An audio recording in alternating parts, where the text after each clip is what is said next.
तो भाई आपका 2 मार्च का साइंस का एग्जाम है और तैयारी बिल्कुल भी नहीं है तो घबराओ नहीं भाई। आज के इस वीडियो में पूरा केमिस्ट्री का सफाया करने वाला हूं और 25 आउट ऑफ 25 आपके आएंगे आज के इस वीडियो से। अगर ये वीडियो पूरा देख लेते हो भाई, पूरा केमिस्ट्री का मैं जितना चैप्टर है सारा चैप्टर को कराने वाला हूं। अगर ये वीडियो पूरा देख लेते हो तो आज के इस वीडियो से आपको 25 नंबर केमिस्ट्री में आ जाएंगे। और आज के इस वीडियो में हम आपको यह भी बताएंगे, यानी ये वीडियो में नहीं, इसका नेक्स्ट वीडियो जो बनेगा उसमें पूरे फिजिक्स और बायोलॉजी का सफाया करने वाला हूं। तो चैनल को जरूर सब्सक्राइब कर ले ताकि जैसे ही मैं वीडियो बनाऊं आप तक जल्दी से पहुंच जाए, आप जल्दी से उसको पढ़ के अच्छा मार्क्स स्कोर कर सकते हो भाई। और सच में बता रहा हूं, जहां से जहां जहां जो जो टॉपिक मैं आपको पढ़ाऊंगा वही टॉपिक आपके पेपर में मिलने वाले हैं। साइंस के पेपर में देख लेना ना भाई। और मेरे को जरूर याद करोगे जब पेपर आएगा, ठीक है, सामने मुस्कुराओगे, एकदम अच्छी मुस्कान रहेगी कि अरे सर जो पढ़ाए वही आ गया। तो भाई ये वीडियो से आपका 25 नंबर केमिस्ट्री में 100% आएगा अगर आप मेरे को फॉलो कर रहे हो तो, वीडियो को शुरू से लेकर अंत तक देख रहे हो तो। अब कब सीरियस होगे भाई? अब तो सीरियस हो जाओ, 2-3 दिन एग्जाम का बचा हुआ है, अब तो एक ऐसे समझ लो तो 2 ही दिन बचा हुआ है। तो आ जाओ मेरे साथ, पूरा केमिस्ट्री का सफाया करते हैं और 25 में 25 ठोकते हैं केमिस्ट्री में। जी हाँ, मेरा नाम है विजेतानंद और आप देख रहे हैं आप अपना प्यारा सा यूट्यूब चैनल एकलव्य वाटिका। और इस तरह का हम वीडियो डेली आप तक पहुंचाते रहते हैं ताकि आपका जो मार्क्स है वो बूस्ट हो पाए बोर्ड एग्जाम में। तो आइए स्टार्ट करते हैं और चैनल को जरूर सब्सक्राइब करिएगा और अपने दोस्तों को भी शेयर करिएगा। सबसे पहले हमारा जो चैप्टर है वो है, मैं लगा ही देता हूं, सबसे पहले जो हमारा चैप्टर है एकदम सफाया कर देंगे भाई इस चैप्टर का आज, हर एक चैप्टर का, यानी 4 चैप्टर अभी बनेगा, चारों को करेंगे। जैसे पहला चैप्टर है हमारा, चैप्टर 1 जो है हमारा वो क्या है? चैप्टर 1 है हमारा chemical reaction and equation. Chemical reaction and equation, यही है? अरे भाई यही है ना, इसका सफाया कर देंगे आज के इस वीडियो में। टेंशन आपको बिल्कुल भी नहीं लेना है। आपको क्या करना है, जो जो मैं पढ़ा रहा हूं वो सारा देखना है, क्योंकि मैं ये पूरा चैप्टर थोड़ी पढ़ाने वाला हूं, क्योंकि इसमें जो जो क्वेश्चन सीबीएसई जहां से पूछ रही है, जिस टॉपिक से बार बार क्वेश्चन पूछ रही है सीबीएसई, वही टॉपिक मैं करवाने वाला हूं और वही टॉपिक से क्वेश्चन आएंगे। और जब पेपर मिलेंगे आपको बोर्ड एग्जाम में बहुत मुस्कुराओगे, मेरी याद जरूर आएगी, अरे सर तो मजा आ गया सर। चलो सबसे पहले केमिकल रिएक्शन एंड इक्वेशन में मोस्ट इंपोर्टेंट जो टॉपिक बनता है वो बैलेंसिंग बनता है, balancing of chemical equation, balance करने वाला, ठीक है। तो बैलेंस करना हम सीख लेते हैं कैसे। तो बैलेंसिंग ऑफ केमिकल इक्वेशन, आपको पता होगा कि केमिकल इक्वेशन को बैलेंस कैसे करते हैं। सपोज देखो भाई, मैं आपको मतलब एक रिएक्शन दे देता हूं, जैसे बहुत इजी लेते हैं। पहला जो है हमारा सी, जैसे हम जैसे ले लो C+O2, ये हमको कंबाइन करने के बाद कार्बन मोनोऑक्साइड देता है। इसको बैलेंस करना कैसे है, आप कैसे बैलेंस करोगे? देखो बैलेंस क्या मतलब हम करते क्यों है भाई, ये आपको जानना चाहिए। तो law of conservation of mass को वैलिड करवाने के लिए, law of conservation of mass ये कहता है कि ये रिएक्टेंट साइड है, ये कौन सा साइड है अपना, ये रिएक्टेंट साइड है, ये रिएक्टेंट है, और ये वाला साइड क्या है, ये प्रोडक्ट है। ये सभी लोग जानते हैं, ये रिएक्टेंट और ये प्रोडक्ट होता है। जो सब्सटेंस रिएक्शन में पार्टिसिपेट कर रहे हैं, जो सब्सटेंस रिएक्शन में भाग ले रहे हैं, जो रिएक्शन में पार्टिसिपेट कर रहे हैं, उसको रिएक्टेंट बोलते हैं। लाइट कट गई थी भाई, और मैं ये इतना बड़ा लंबा वीडियो शूट कर रहा हूं, मेरे को बहुत परेशानी होगी, बट कोई नहीं, मैं यहाँ पे केले, अंगूर, पानी वगैरह सब कुछ रख लिया हूँ क्योंकि ये लंबा वीडियो बनेगा। और मेरे को ये वीडियो शूट करने में इसीलिए पता है, बहुत सारे बच्चे बोलते हैं सर आप लाइव क्यों नहीं करवाते। लाइव का भाई अभी मेरे पास सिस्टम नहीं कर सकते, हम लोग गांव में रहते हैं, it's very difficult for me to मतलब लाइव आना बहुत मुश्किल हो जाता है। इसीलिए हम लोग क्या करते हैं ना, मतलब रिकॉर्डेड वीडियो शूट करते हैं, और रिकॉर्डेड में भी बहुत बार लाइट कट जाती है। तो थोड़ा फाइनेंशियल प्रॉब्लम अच्छा होगा तो इन्वर्टर वगैरह लगाएंगे, लेकिन अभी क्या कर सकते हैं, बच्चे लोग के लिए अच्छा करना है, बेस्ट से बेस्ट करना है, चाहे मेरे को कोई भी कष्ट हो, करना है तो करना ही है। तो भाई लाइट कटे कुछ भी कटे, कैसे भी करके आप तक ये वीडियो पहुंचाना है, मेरे को आज के आज पहुंचाना है।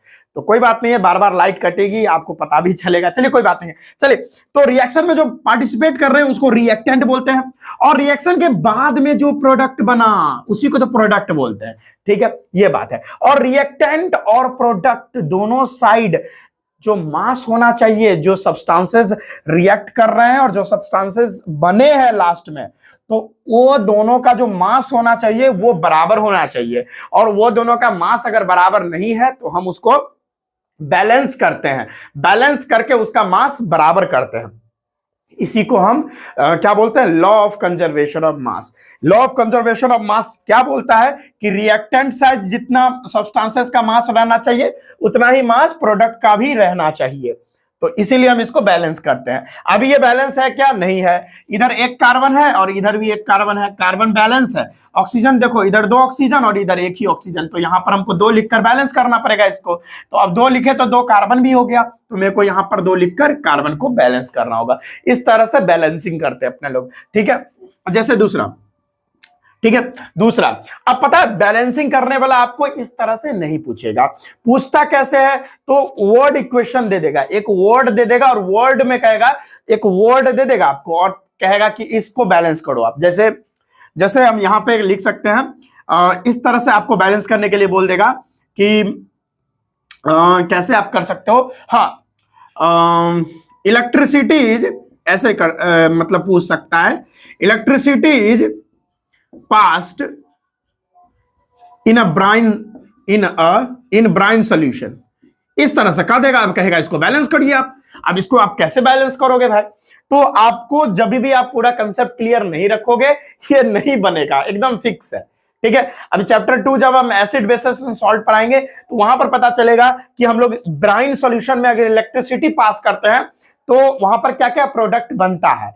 जैसे मैं आपको बता दूं, ब्राइन किसको कहते हैं, NaCl जो कि नमक होता है हमारा, NaCl का एक्वस सोल्यूशन वाटर के साथ, इसी को बोलते हैं ब्राइन सोल्यूशन। और अगर देखो भाई, एक क्या करो भाई, एक नमक ले लो और उसमें पानी मिला दो। जैसे समझो भाई, यहां पर समझो, मैंने इसमें पानी रखा है, इसमें पानी, एक गिलास है, इसमें पानी भरा हुआ है, मैंने इसमें नमक डाल दिया और उसको डायरेक्ट ऐसे ऐसे ऐसे ऐसे मिला दिया। अब जो मेरे पास सोल्यूशन तैयार होके आएगा उस सोल्यूशन को ब्राइन सोल्यूशन बोलेंगे, सीधा बात है। नमक को अगर पानी में घोल दोगे तो वो जो एक्वस सोल्यूशन होगा नमक का, उसी को ब्राइन बोलेंगे। यही भैया ब्राइन होता है, इसी को क्या बोलते हैं, इसी को ब्राइन सोल्यूशन बोलते हैं। अब ब्राइन सोल्यूशन में बोल रहा है इलेक्ट्रिसिटी अगर आप पास करवाओगे तो क्या होगा, अगर ब्राइन सोल्यूशन में इलेक्ट्रिसिटी पास करवाते हो तो यहां पर एक बहुत ही मस्त चीज बनता है जिसको हम बोलते हैं बेकिंग सोडा, नहीं कॉस्टिक सोडा, ये है भैया कॉस्टिक सोडा, ठीक है। और प्लस में क्लोरीन गैस और हाइड्रोजन गैस भी रिलीज होती है यहां पर, ठीक है। अब इसको बैलेंस कर दो, ये आप लिख लिए। अब आपको चैप्टर 2 में पढ़ाऊंगा मैं, अब इसको बैलेंस कर लो। इधर एक सोडियम, इधर एक सोडियम, बैलेंस है। इधर एक ऑक्सीजन, इधर एक ऑक्सीजन, बैलेंस है। हाइड्रोजन 2 है, हाइड्रोजन 2 है, बैलेंस है। और क्लोरीन 2 है और इधर एक ही है, तो यहां पर मेरे को 2 लिखकर बैलेंस करना पड़ेगा।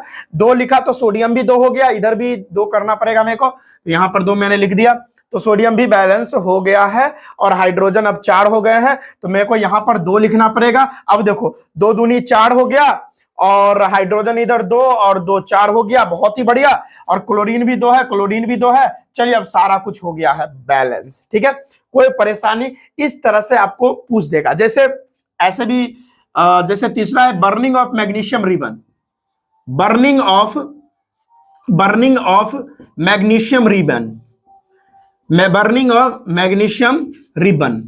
अब मैग्नीशियम रिबन को जब बर्न करते हैं तो वो वाला रिएक्शन आपको लिखना पड़ेगा। वही मैं आपको बोल रहा हूं बार बार, वर्ड इक्वेशन पर आपको बैलेंस करने के लिए आएगा। एक इक्वेशन दे देगा, यानी वर्ड में दे देगा, तब कहेगा बैलेंस करो। अब जैसे आपको पता होना चाहिए, अगर मैग्नीशियम रिबन को हम बर्न करते हैं तो देखो, अगर मैग्नीशियम रिबन जो है तो उसका जो है Mg ही होगा, और उसको ऑक्सीजन के प्रेजेंट में ही तो बर्न करेंगे, ठीक है।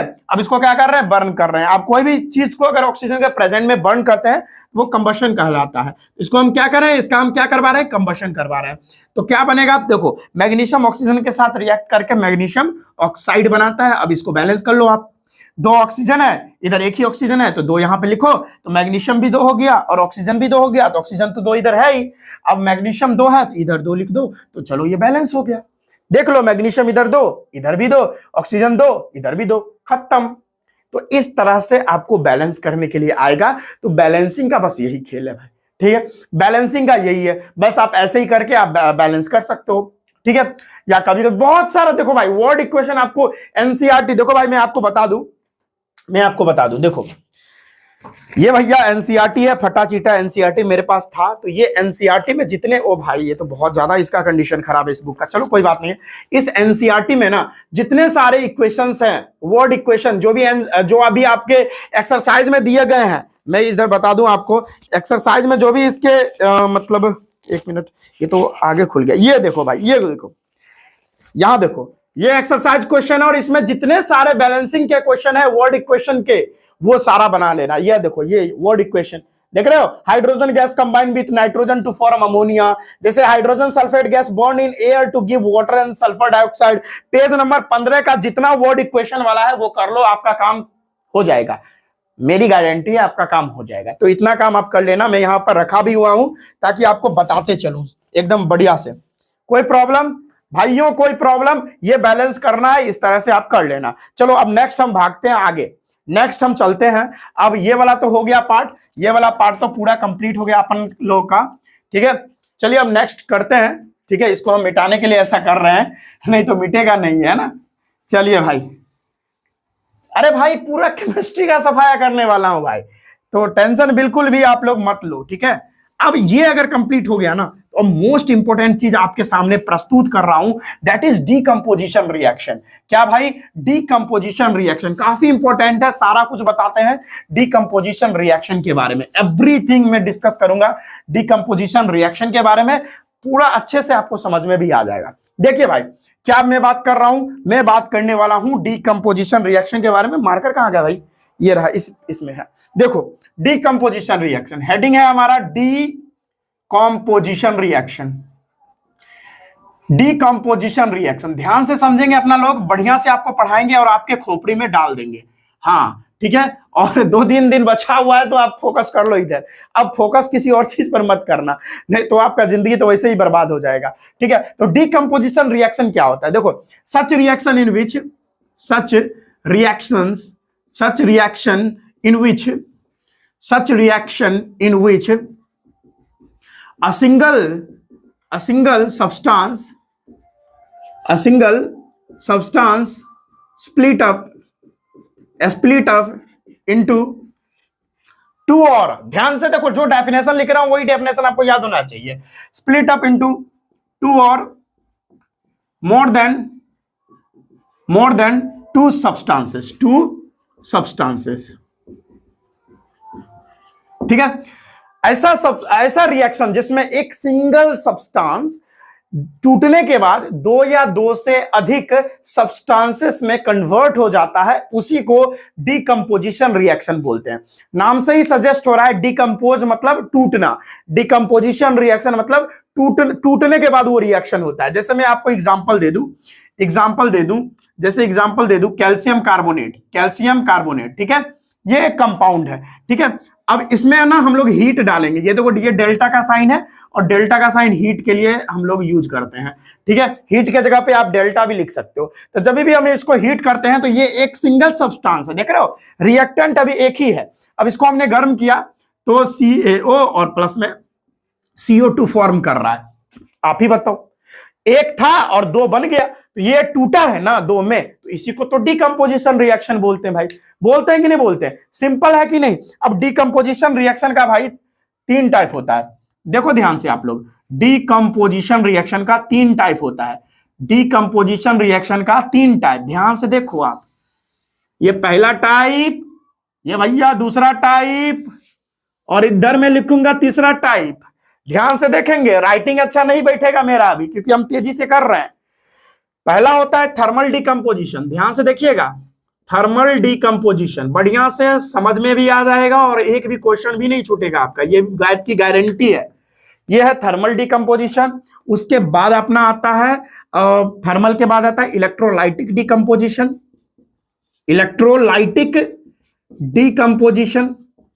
ये भैया अपना रह गया इलेक्ट्रोलाइटिक डीकंपोजिशन। उसके बाद अपना क्या आता है? इलेक्ट्रोलाइटिक के बाद आता है फोटोलाइटिक डीकंपोजिशन, फोटोलाइटिक डीकंपोजिशन, ठीक है। अब देखो भाई, ध्यान से देखते रहना, थर्मल से पता क्या चल रहा है? थर्मल से मतलब पता चल रहा है कि हीट से कोई भी सब्सटेंस को आप हीट से तोड़ोगे, कोई भी सब्सटेंस है और उसको आप हीट करके अगर तोड़ोगे तो उसको थर्मल डीकंपोजिशन बोलते हैं। यानी अगर हम इसको लिखना चाहे कि ये जो है ना, डायरेक्ट आप इसका परिभाषा चलो लिख देता हूं कि सच डीकंपोजिशन रिएक्शन ठीक है। सच डिकम्पोजिशन रिएक्शन, क्या लिख सकते हैं कि such decomposition reaction which required, which REQUIRE, which require heat for break। ठीक है, मतलब ऐसा रिएक्शन, डिकम्पोजिशन रिएक्शन का ऐसा टाइप जिसको टूटने के लिए, जिसको मतलब ब्रेक करने के लिए क्या चीज की आवश्यकता होती है, हीट की आवश्यकता होती है, तो उसको हम थर्मल डिकम्पोजिशन बोलते हैं। एग्जांपल, दो एग्जांपल दूंगा और बहुत ही मोस्ट इंपोर्टेंट दूंगा, एनसीईआरटी का एग्जांपल दूंगा। एनसीईआरटी में जो गिवन है वही आपको करना है। पहला है हमारा PbNO3 का होल ट्वाइस, ठीक है, और इसका कलर भी मोस्ट इंपोर्टेंट है। इसका कलर होता है कुछ नहीं, कलरलेस होता है। ये लीड नाइट्रेट अपना लोग का कलरलेस होता है। जब भी आप इसको हीट करके ब्रेक डाउन करवाओगे तो ये बनेगा PbO, लीड ऑक्साइड, और एक ब्राउनिश गैस रिलीज करता है, नाइट्रोजन डाइऑक्साइड, और ऑक्सीजन गैस भी रिलीज करता है। इसका फिजिकल स्टेट लिख दो, सॉलिड, ये भैया सॉलिड, ये गैस और ये भी गैस। और ये PbO जो है ना, इसका कलर कैसा होता है, ए भाई क्यों गिर रहा है तू, PbO का कलर होता है येलो, ये भी बात आप याद रखना, PbO का येलो। और NO2 जो है ना गैस, ये एक नॉन मेटलिक ऑक्साइड है, देखो ये नॉन मेटल और ये ऑक्सीजन, नॉन मेटलिक ऑक्साइड। इसका रंग होता है ब्राउन, इसका कैसा रंग होता है, ब्राउनिश गैस होता है, रेडिश ब्राउन होता है, ठीक है। तो ये सारी होती है और ये एसिडिक नेचर का होता है। अब नेक्स्ट है एनसीईआरटी का एग्जांपल, बहुत इंपॉर्टेंट एग्जांपल दे रहा हूं। एनसीईआरटी का एक और एग्जांपल है जो कि बहुत इंपॉर्टेंट है और आ भी सकता है कि आएगा ही आएगा। क्या है ये, FeSO4 वाला, FeSO4। इसका कलर कैसा होता है, पेल ग्रीन। कैसा होता है भाई, पेल ग्रीन, ठीक है, या लाइट ग्रीन, जो भी बोल लो। और अगर आप इसको भी हीट कर रहे हो ना, अब इसको मैं बैलेंस नहीं किया हूं, आप बैलेंस कर लेना, मैं आपको सिखाया हूं बैलेंस करना। हीट करोगे तो ये बनेगा Fe2O3 और प्लस में दो गैस रिलीज करता है, sulphur dioxide and sulphur trioxide gas. कभी कभी ये भी पूछ देता है कि यहां पर जो दो गैसेस निकल रही हैं वो आप कैसे आइडेंटिफाई करोगे, तो भाई उसमें बर्निंग सल्फर की स्मेल आ रही है, तो ये सारा आप लिख सकते हो, ठीक है। अब इसका Fe2O3 का कलर कैसा होता है, तो इसका होता है ये मतलब ब्राउन कलर का, रेडिश ब्राउन आप कह सकते हो, डायरेक्ट में ब्राउन लिख दिया। तो इसको भी आप बैलेंस कर लो भाई, आप बैलेंस कर लेना, ठीक है, ये आप पे मैं छोड़ता हूं, ठीक है। तो ये है भैया थर्मल डिकम्पोजिशन, बहुत इंपॉर्टेंट था, मैं बता दिया। अब है इलेक्ट्रोलाइटिक डिकम्पोजिशन। अब डायरेक्ट मैं डेफिनेशन नहीं लिखूंगा, इलेक्ट्रोलाइटिक डिकम्पोजिशन को डायरेक्ट बता देता हूं। Which require electricity, which require electricity for breakdown, ठीक है, फॉर ब्रेकडाउन, ठीक है। इसको टूटने के लिए इलेक्ट्रिसिटी की आवश्यकता होती है। मतलब इसको, इस वाले सब्सटेंस को देख रहे हो, इधर ये जो कंपाउंड था, ये जो कंपाउंड था, इसको तोड़ने के लिए हमने हीट का इस्तेमाल किया। किसका इस्तेमाल किया, हीट का इस्तेमाल किया। तो हीट दे रहे थे तो ये टूट रहा था, देख रहे हो 1 2 3 में टूटा, यहां भी 1 2 3 में टूटा। लेकिन इधर क्या, इलेक्ट्रोलाइटिक डिकम्पोजिशन में हम लोग इलेक्ट्रिसिटी से सब्सटेंस को तोड़ेंगे। अब देखो यहां पर हीट कर रहे थे तब टूट रहा था, लेकिन अभी हम बिजली गुजरवाएंगे, हीट से नहीं, इलेक्ट्रिसिटी पास करवा के हम इसको तोड़ेंगे। कैसे तोड़ेंगे आओ दिखाते हैं भाई। एक एनसीईआरटी का मोस्ट इंपोर्टेंट एग्जांपल देता हूं भाई, H2O, ये हमारा लिक्विड स्टेट में भी होगा, ठीक है ना, एग्जांपल ले रहा हूं मैं। और इसमें आप इलेक्ट्रिसिटी पास करवाओगे, क्या इसमें आप इलेक्ट्रिसिटी पास करवाओगे तो आपको हाइड्रोजन और ऑक्सीजन गैस रिलीज हो जाएगा, टूट जाएगा। अभी हमने वाटर लिया लिक्विड स्टेट में और उसमें इलेक्ट्रिसिटी पास करवा दी, हाइड्रोजन अलग हो गया, ऑक्सीजन अलग हो गया, लेकिन ये गैसेस स्टेट में होगा। अब लो भाई बैलेंस कर लेना आप इसको, चलो मैं कर देता हूं भाई, क्यों परेशान होना आपको, चलो हो गया, परेशानी नहीं। देखो अभी इलेक्ट्रिसिटी से ये टूट गया। क्वेश्चन एनसीईआरटी में ऐसे पूछता है कि यहां पर जो हाइड्रोजन और ऑक्सीजन रिलीज हो रही है उसका रेशियो क्या बनेगा। तो हमेशा याद रखना, जो वाटर होता है और यहां पर जो हाइड्रोजन और ऑक्सीजन गैस रिलीज हो रही है, आप खुद देख लो, ये 2 गुना ज्यादा हो रही है। इसका मोल कितना है, 2 है, इसका मोल कितना है, 1 है। यानी हमेशा जो इसका रेशियो बनेगा 2:1 बनेगा। हाइड्रोजन से ऑक्सीजन का जो रेशियो बनेगा वो 2:1 बनेगा, ये याद रखिए। ये 2 गुना, हाइड्रोजन गैस 2 गुना निकलता है ऑक्सीजन गैस से, ठीक है, ये बात याद रखना। कोई प्रॉब्लम, कोई दिक्कत नहीं। चलिए अब ये एक और रिएक्शन है भाई एनसीईआरटी का, मैं बता दूं, एल्युमिनियम ऑक्साइड वाला, Al2O3।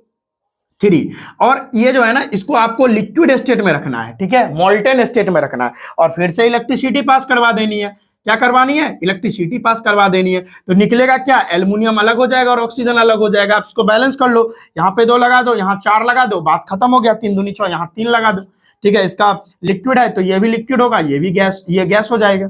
तो यहाँ भी इलेक्ट्रिसिटी पास करवा के हमने इसको तोड़ दिया है।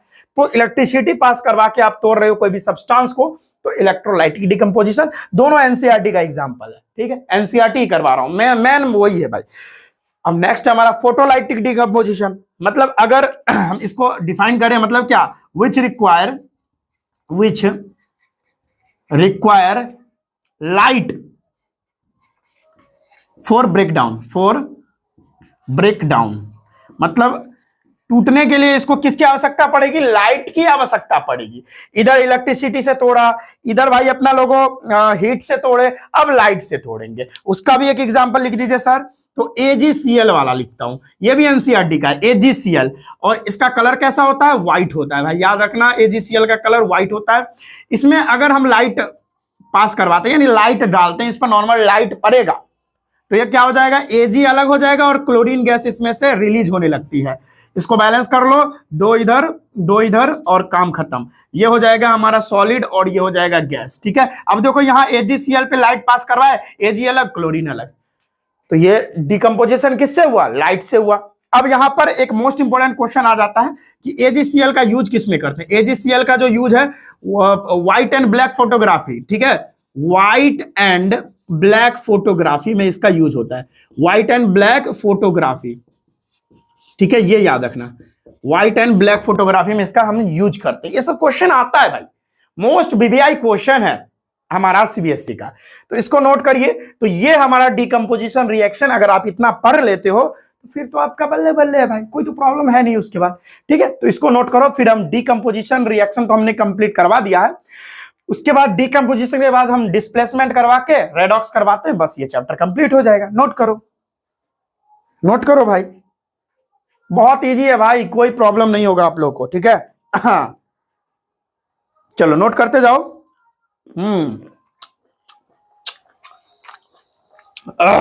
बहुत ही बढ़िया।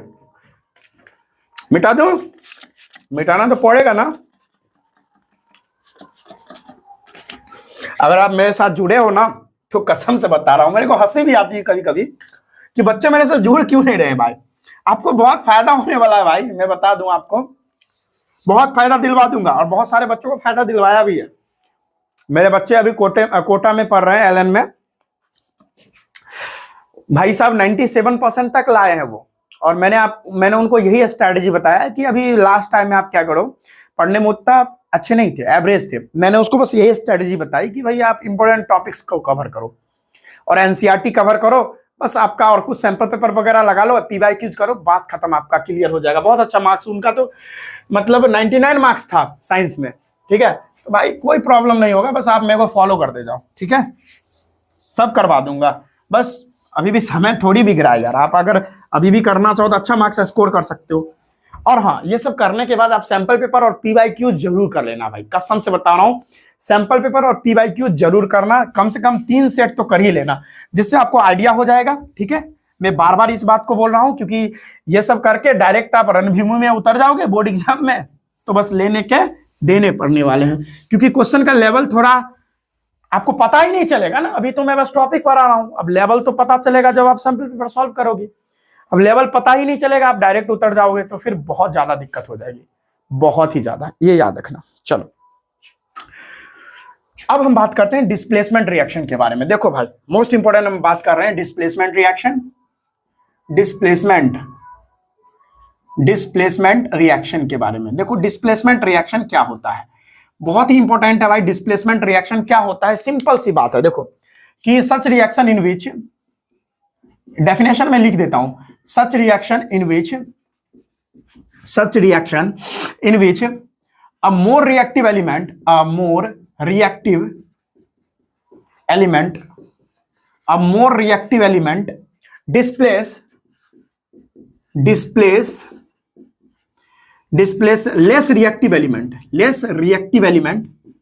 less reactive element from its salt solution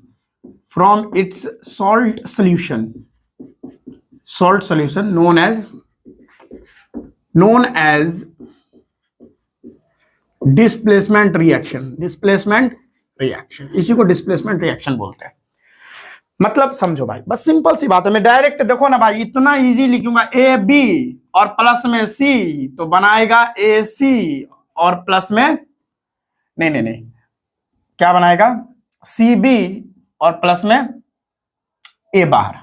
अब समझाता हूं, देखो इसमें जो मोर रिएक्टिव होता है, इसके लिए आपको एक चीज और जानना चाहिए।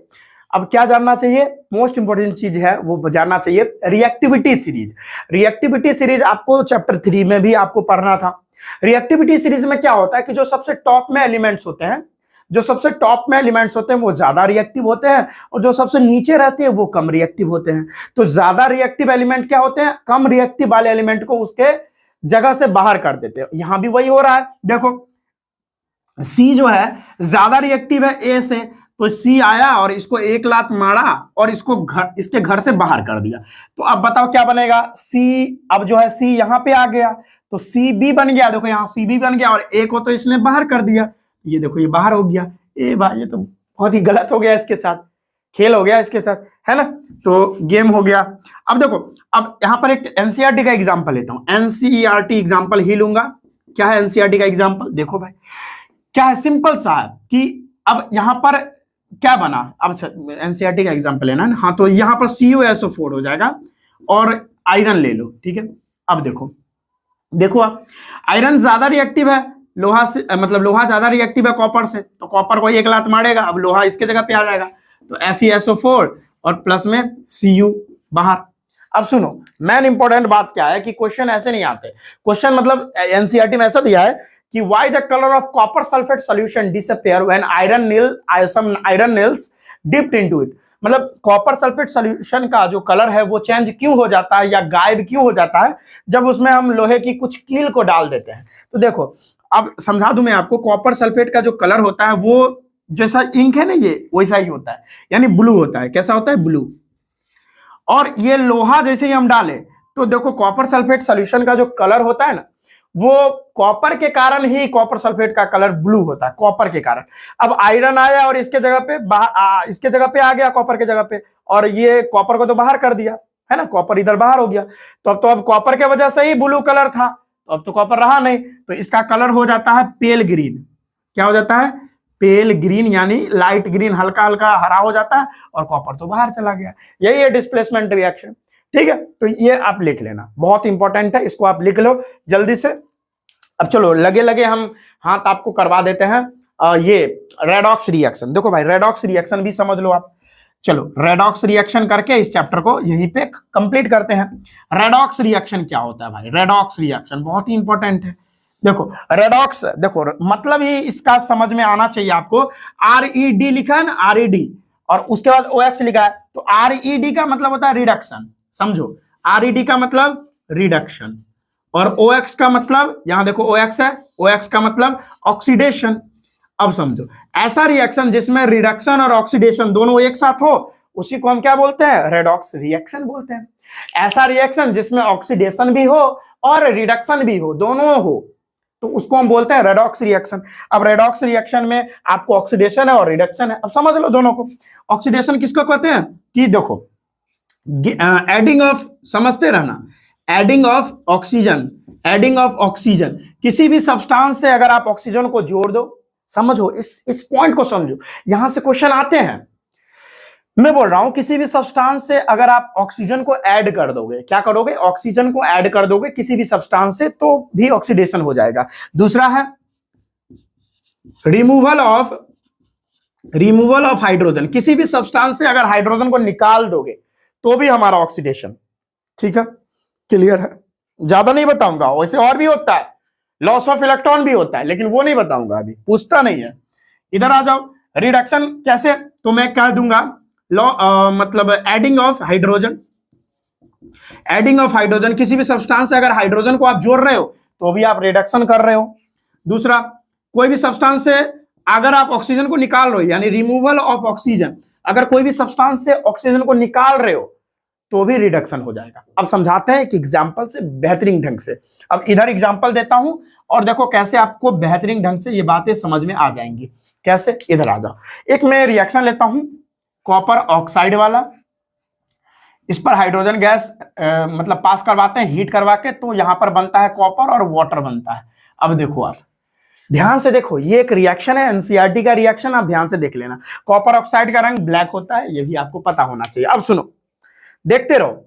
अब यहां पर देखो कॉपर के साथ क्या है, ऑक्सीजन है। देखो भाई ध्यान से, कॉपर के साथ क्या है, ऑक्सीजन है ना। तो अब देखो यहां पर, अभी तो यहां पर क्या है, कॉपर तो अकेला हो गया इधर। अभी यहां पर कॉपर के साथ ऑक्सीजन तो था, लेकिन अभी क्या हुआ, कॉपर के साथ अभी तो ऑक्सीजन है ही नहीं, ये तो अकेला पड़ गया। तो क्या हुआ है, मैंने बताया, देखो क्या हुआ है, रिमूवल ऑफ ऑक्सीजन हुआ है ना, रिमूवल ऑफ ऑक्सीजन हुआ है ना, यानी ये सब्सटेंस में ऑक्सीजन था पहले से, लेकिन यहां जाके क्या हुआ, रिमूव हो गया, हट गया है। तो हम क्या कहेंगे, रिमूवल ऑफ ऑक्सीजन क्या कहलाता है, रिडक्शन कहलाता है ना। तो यहां पर क्या हुआ है, रिमूवल ऑफ ऑक्सीजन, और रिमूवल ऑफ ऑक्सीजन क्या कहलाता है, रिडक्शन। तो हम डायरेक्ट लिखेंगे रिडक्शन हुआ है यहां पर। अब प्यारे बच्चों ध्यान से अब देखो, यहां पर हाइड्रोजन बेचारा अकेला है, लेकिन अभी क्या है, यहां पर देखो, यहां देखो, थोड़ा आगे आओगे तो क्या पता चलेगा, ये हाइड्रोजन के साथ ऑक्सीजन भी जुड़ गया है। अब सुनो, यहां पर एडिंग ऑफ ऑक्सीजन क्या कहलाता है, यानी किसी भी सब्सटेंस से अगर आप ऑक्सीजन को जोड़ देते हो तो क्या कहलाता है, ऑक्सीडेशन कहलाता है। तो मैं यहां पे लिखूंगा एडिंग ऑफ ऑक्सीजन क्या कहलाता है, ऑक्सीडेशन कहलाता है। सिंपल सा बात है, अब समझ में आ गया। अब यहां पर आपसे पूछेगा कि बताओ कौन ऑक्सीडाइज्ड हुआ है, और कौन रिड्यूस्ड हुआ है, तो बताओ कौन ऑक्सीडाइज्ड हुआ है, ऑक्सीडाइज कौन हुआ है, यानी किसका ऑक्सीडेशन हुआ है, बताओ। यहां पर हाइड्रोजन का ऑक्सीडेशन हुआ है, तो मैं लिखूंगा हाइड्रोजन ऑक्सीडाइज्ड हो गया। रिडक्शन किसका हुआ है, CuO का रिडक्शन हुआ है ना, तो मैं लिखूंगा CuO यहां पर। बस इतना ही सवाल आपसे करता है ना। आप कहोगे सर ऑक्सीडाइजिंग एजेंट और रिड्यूसिंग एजेंट, तो उससे क्वेश्चन नहीं आते हैं, ठीक है, समझ में आ गया। चलिए, तो इतना नोट करिए, हमारा चैप्टर 1 यहीं पे कंप्लीट हो गया है। कोई समस्या तो आप बता सकते हो, ठीक है, कोई समस्या नहीं होना चाहिए। चलिए नोट करिए, अब हम चैप्टर 2 स्टार्ट कर रहे हैं, फटाफट नोट करिए इसको। तब तक मैं पानी वगैरह पीता हूं, हाँ जल्दी फटाफट से नोट करिए, और फिर हम चैप्टर 2 पे मूव कर रहे हैं। अगर आप इतना कर लेते हो और एनसीईआरटी का सारा क्वेश्चन कर लेना, एनसीईआरटी का सारा क्वेश्चन कर लोगे, आपका काम यहीं पे हो जाएगा। चलिए भाई, बहुत ही अच्छे तरीके से हमने चैप्टर 1 को कंप्लीट कर लिया है। अब चैप्टर 2 की तरफ हम मूव कर रहे हैं।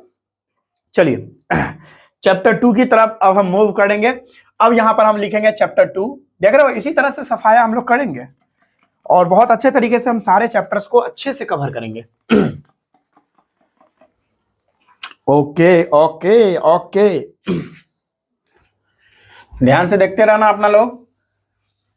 चैप्टर 2 अब हम लोग हेडिंग देने वाले हैं, और चैप्टर 2 हमारा एसिड बेसिस एंड सॉल्ट आने वाला है, और उसमें क्या क्या इंपॉर्टेंट है सारा चीज मैं आपको बताऊंगा, ठीक है। तो टेंशन बिल्कुल भी मत लो भाई, खुश तो हो जाओ, चैप्टर 1 कंप्लीट कर लिया हूं, ठीक है। और इतना इजी तरीके से बस जितना चीज बताया उतना आप याद कर लो, और एनसीईआरटी पकड़ो भाई, एनसीईआरटी पकड़ो और उसका सारा क्वेश्चन कर जाओ, उसी में से क्वेश्चन ही आएंगे भाई, बस हो जाएगा, कोई प्रॉब्लम नहीं है। सबसे पहले आप ये टॉपिक कर लो, यानी जो वीडियोज में बता रहा हूं, जो वीडियोज में मैं सारा कुछ कंप्लीट करवा रहा हूं वो कर लो। उसके बाद एनसीईआरटी के जो क्वेश्चंस है वो कर लो, उसके बाद सैंपल पेपर कर लो, बस हो जाएगा। और पीवाईक्यूज कुछ कर लो, हो जाएगा, फिर एग्जाम में बैठो ना भाई, एक भी क्वेश्चन नहीं छूटने वाला है, ठीक है। चलिए, अब हमारा जो नेक्स्ट चैप्टर है वो हो गया हमारा acid basis and salt. Chapter 2 हमारा केमिस्ट्री का क्या है, चैप्टर 2 है हमारा acid basis and salt. Acids bases and salts, ठीक है। क्या है भाई, आओ इस चैप्टर को भी कवर कर ले और अच्छे से आपको समझा दे। हाँ, मतलब जो इससे पहला वीडियो था उसमें हम बताए थे कि एसिड बेसिस एंड सॉल्ट से कौन कौन इंपॉर्टेंट टॉपिक्स हैं जहां से क्वेश्चन एराइज होते हैं। तो आपको मैं सबसे पहले क्लोर एल्कली प्रोसेस ये सारा बताया था।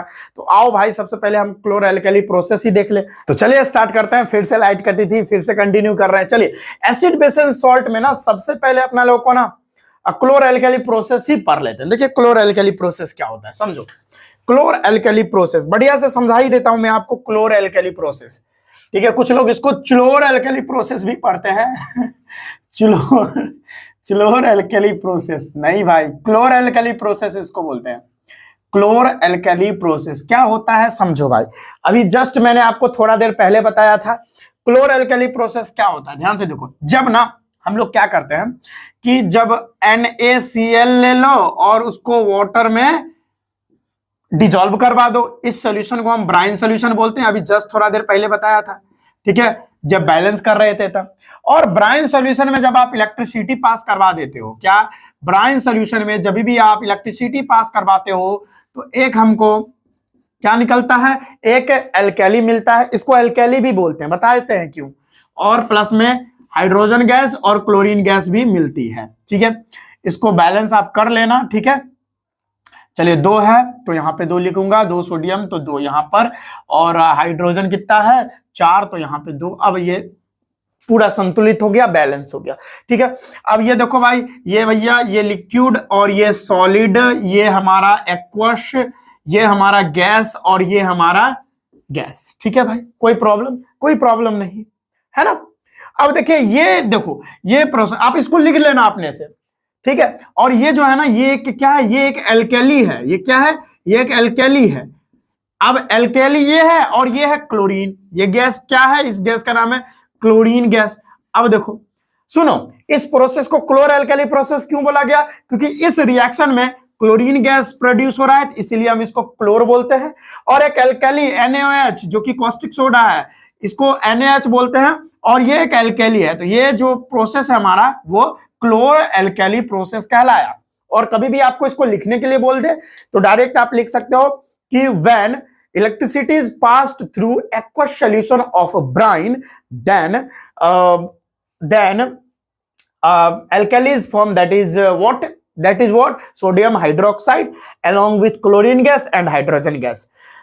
In this reaction chlorine gas is formed, that's why it is known as a chlor, and alkali NaOH is formed, this is that's why it is known as alkali, and total मिला के क्या हो गया, क्लोर alkali process कहलाता है, ठीक है। इस तरह से आप इसको लिख सकते हो, ठीक है। यही है क्लोर एल्केली प्रोसेस, 2 मार्क्स में आपके आएंगे, ठीक है। तो ये हो गया भैया अपना क्लोर एल्केली प्रोसेस। अब कुछ हमारा प्रिपरेशन वगैरह था ना, कुछ प्रिपरेशन की कैसे आप प्रिपेयर कर सकते हो, जैसे वॉशिंग सोडा को कैसे प्रिपेयर कर सकते हो, वॉशिंग सोडा, ठीक है। बारी बारी से हम बात करते हैं वॉशिंग सोडा को कैसे आप प्रिपेयर कर सकते हो, इसका यूज क्या है सब बताते हैं। देखो वॉशिंग सोडा का क्या है समझना है आप लोगों को। तो देखो वॉशिंग सोडा को ना हम 3 मतलब स्टेप में पूरा करते हैं। तो स्टेप 1, स्टेप 2, स्टेप 3 में बताता हूं। स्टेप 1 क्या है, बस सिंपल है भाई, क्या है, तो आपको क्या करना है, NaCl लेना है, उसके साथ साथ वाटर लेना है, उसके साथ साथ आपको अमोनिया गैस लेना है, और उसके साथ साथ कार्बन डाइऑक्साइड गैस लेना है, ठीक है। ये 4 चीज रखनी है आपको। और सभी को आप देख लो भाई, सभी को भाई आप देख लो, इसको रट लो, याद कर लो, बढ़िया से प्रैक्टिस कर लो, ठीक है।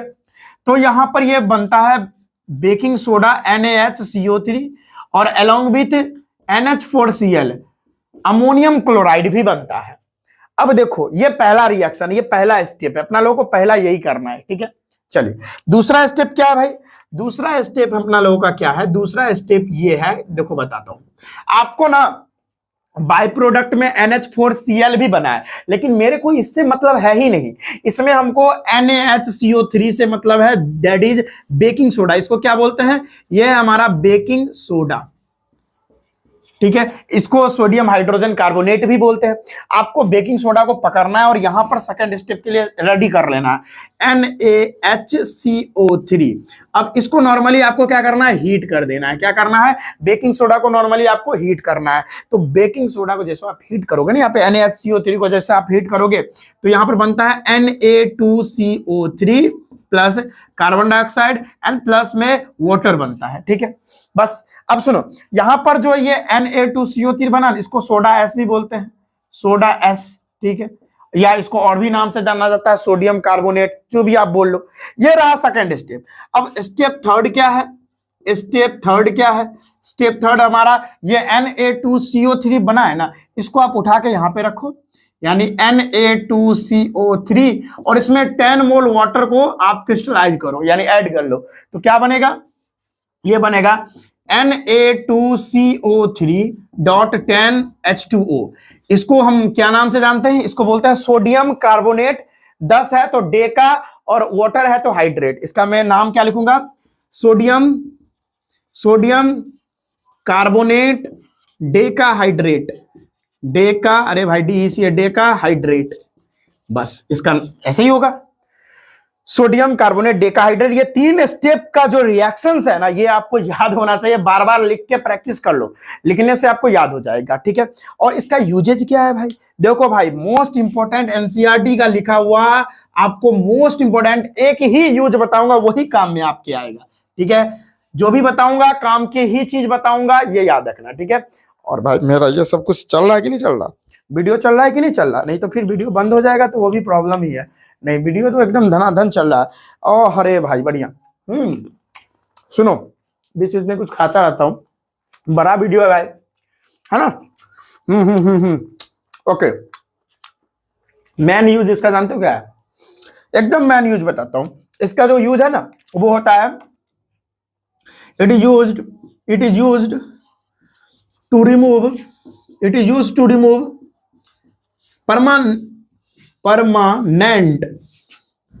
परमानेंट हार्डनेस ऑफ वाटर, बस ये है भाई। और बहुत बार यहां से क्वेश्चन भी आ चुका है CBSE में। मतलब बेकिंग वॉशिंग सोडा का जो उपयोग है ना, ये वाटर का ना परमानेंट हार्डनेस को पूरी तरह से रिमूव कर देता है, ठीक है। मतलब देखो, कुछ पानी में करापन रहता है ना, जैसे देखो आप कपड़ा जब धोते हो तो आप उसके बाद अपना हाथ देखना, आपका मुलायम हो जाएगा। यानी क्या है कि जो हमारा डिटर्जेंट होता है ना, उसी को वॉशिंग सोडा बोलते हैं, डिटर्जेंट होता है ना, वो पानी का जो करापन है ना, हार्डनेस है, उसको हटा ही देता है, इसीलिए पानी मुलायम हो जाता है। तो हमारा जो वॉशिंग सोडा है वो किस चीज में काम आता है, पानी के हार्डनेस को कंप्लीटली परमानेंटली हटाने का काम करता है। ये मोस्ट इंपॉर्टेंट है। और दूसरा क्या लिख सकते हो, वॉशिंग क्लॉथ, मतलब वॉशिंग ऑफ क्लॉथ्स, यानी वॉशिंग ऑफ क्लॉथ्स, कपड़ा धोने में भी वॉशिंग सोडा का उपयोग करते हैं। दैट्स इट, बस वॉशिंग सोडा में आपको यही याद करना है। और भाई अब आपको लिखना है, ये 2-3 नंबर में आता है। आपको अगर लिखना है तो आप कैसे लिखोगे पता है, पूरा इंग्लिश में आपको लिखना पड़ेगा। ऐसे लिखोगे, व्हेन अमोनिया, जैसे आप ऐसे लिख सकते हो, अमोनिकल ब्राइन सॉल्यूशन में जब आप कार्बन डाइऑक्साइड गैस पास करवाते हो, चलो ये आपके लिए हार्ड हो जाएगा, लैंग्वेज थोड़ा इजी करते हैं। When ammonia gas along with carbon dioxide gas is passed through brine solution, इसको ब्राइन बोलते हैं ना, अभी जस्ट बताया, in brine solution, then baking soda along with ammonium chloride is form, then we have to, फिर ये लिख दोगे, फिर ये रिएक्शन लिख देना, ये पॉइंट, मतलब ये पॉइंट लिखने के बाद, ये स्टेटमेंट लिखने के बाद ये रिएक्शन, फिर आपको क्या करना होगा कि when and now when we heat baking soda, then soda ash along with carbon dioxide and water is formed, ठीक है। और उसके बाद ये रिएक्शन लिख देना, और उसके बाद फिर इंग्लिश में लिख देना कि जब सोडा एश में यानी सोडियम कार्बोनेट में 10 मोल वाटर ऐड करते हैं तो हमारा सोडियम कार्बोनेट डेकाहाइड्रेट, इसी को हम वॉशिंग सोडा बोलते हैं, ये बन जाता है।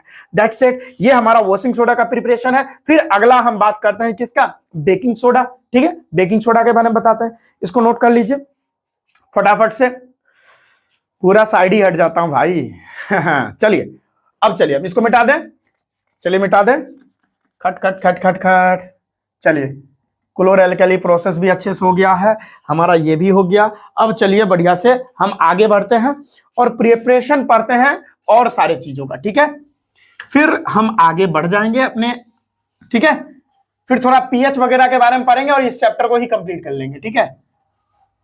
बस इतना ही पढ़ना है, बस यहीं से सवाल ही आते हैं, तो यहीं से हम लोग पढ़ रहे हैं, है ना। चलिए बहुत ही बढ़िया भाइयों। वैसे आप मेरे को कहोगे पूरा केमिस्ट्री कंप्लीट करने तो 5-6 घंटे लग जाएंगे पूरा केमिस्ट्री को कंप्लीट करने में, पूरा चीज पढ़ाने में। और हम तो लाइव कर नहीं सकते ना, लाइव करें तो मैं भी करवा सकता हूं, इसमें कौन सी बड़ी बात है, लेकिन लाइव का ऑप्शन नहीं है हमारे पास। देख रहे हो बीच बीच में 2-3 बार लाइट कट गई है, इसीलिए मैं नहीं करवा सकता। तो रिकॉर्डेड वीडियो के फॉर्मेट में ही यह वीडियो आप तक पहुंच रहा है। चलिए अब हम बात करते हैं प्रिपरेशन किस चीज का, हमारा बेकिंग सोडा का। बेकिंग सोडा बेकिंग सोडा के बारे में। बेकिंग सोडा ध्यान से देखना भाइयों, बस 2 से 2.5 घंटा आप मेरे को आप अपना इंपोर्टेंट दे दोगे, मैं करवा दूंगा, आपका बहुत अच्छा मार्क्स आ जाएगा। केमिस्ट्री में 25x25 आ जाएगा, कंफर्म है भाई। और सैंपल पेपर आप कर लेना और पीवाईक्यूज क्वेश्चन कर लेना और एनसीईआरटी के जितने क्वेश्चन है कर लेना भाई, हो जाएगा। पढ़ना तो पड़ेगा ना, पढ़ना तो आप ही को पड़ेगा। चलिए बेकिंग सोडा, बेकिंग सोडा का जो केमिकल फॉर्मूला होता है वो NaHCO3 होता है। इसको बोलते क्या है, सोडियम हाइड्रोजन कार्बोनेट। क्या बोलते हैं, सोडियम हाइड्रोजन कार्बोनेट भी बोलते हैं, सोडियम हाइड्रोजन कार्बोनेट, ठीक है, ये भी आप बोल सकते हो, या सोडियम बाइकार्बोनेट भी बोल सकते हो, कोई दिक्कत नहीं है। अब ये है, अब इसका प्रिपरेशन है, कैसे कैसे आप इसको प्रिपेयर करोगे, तो प्रिपरेशन कैसे आप करोगे, रिएक्शंस क्या होगी इसकी, तो देखो सब अभी आपको थोड़ा देर पहले ही बताया था कैसे बनता है ये।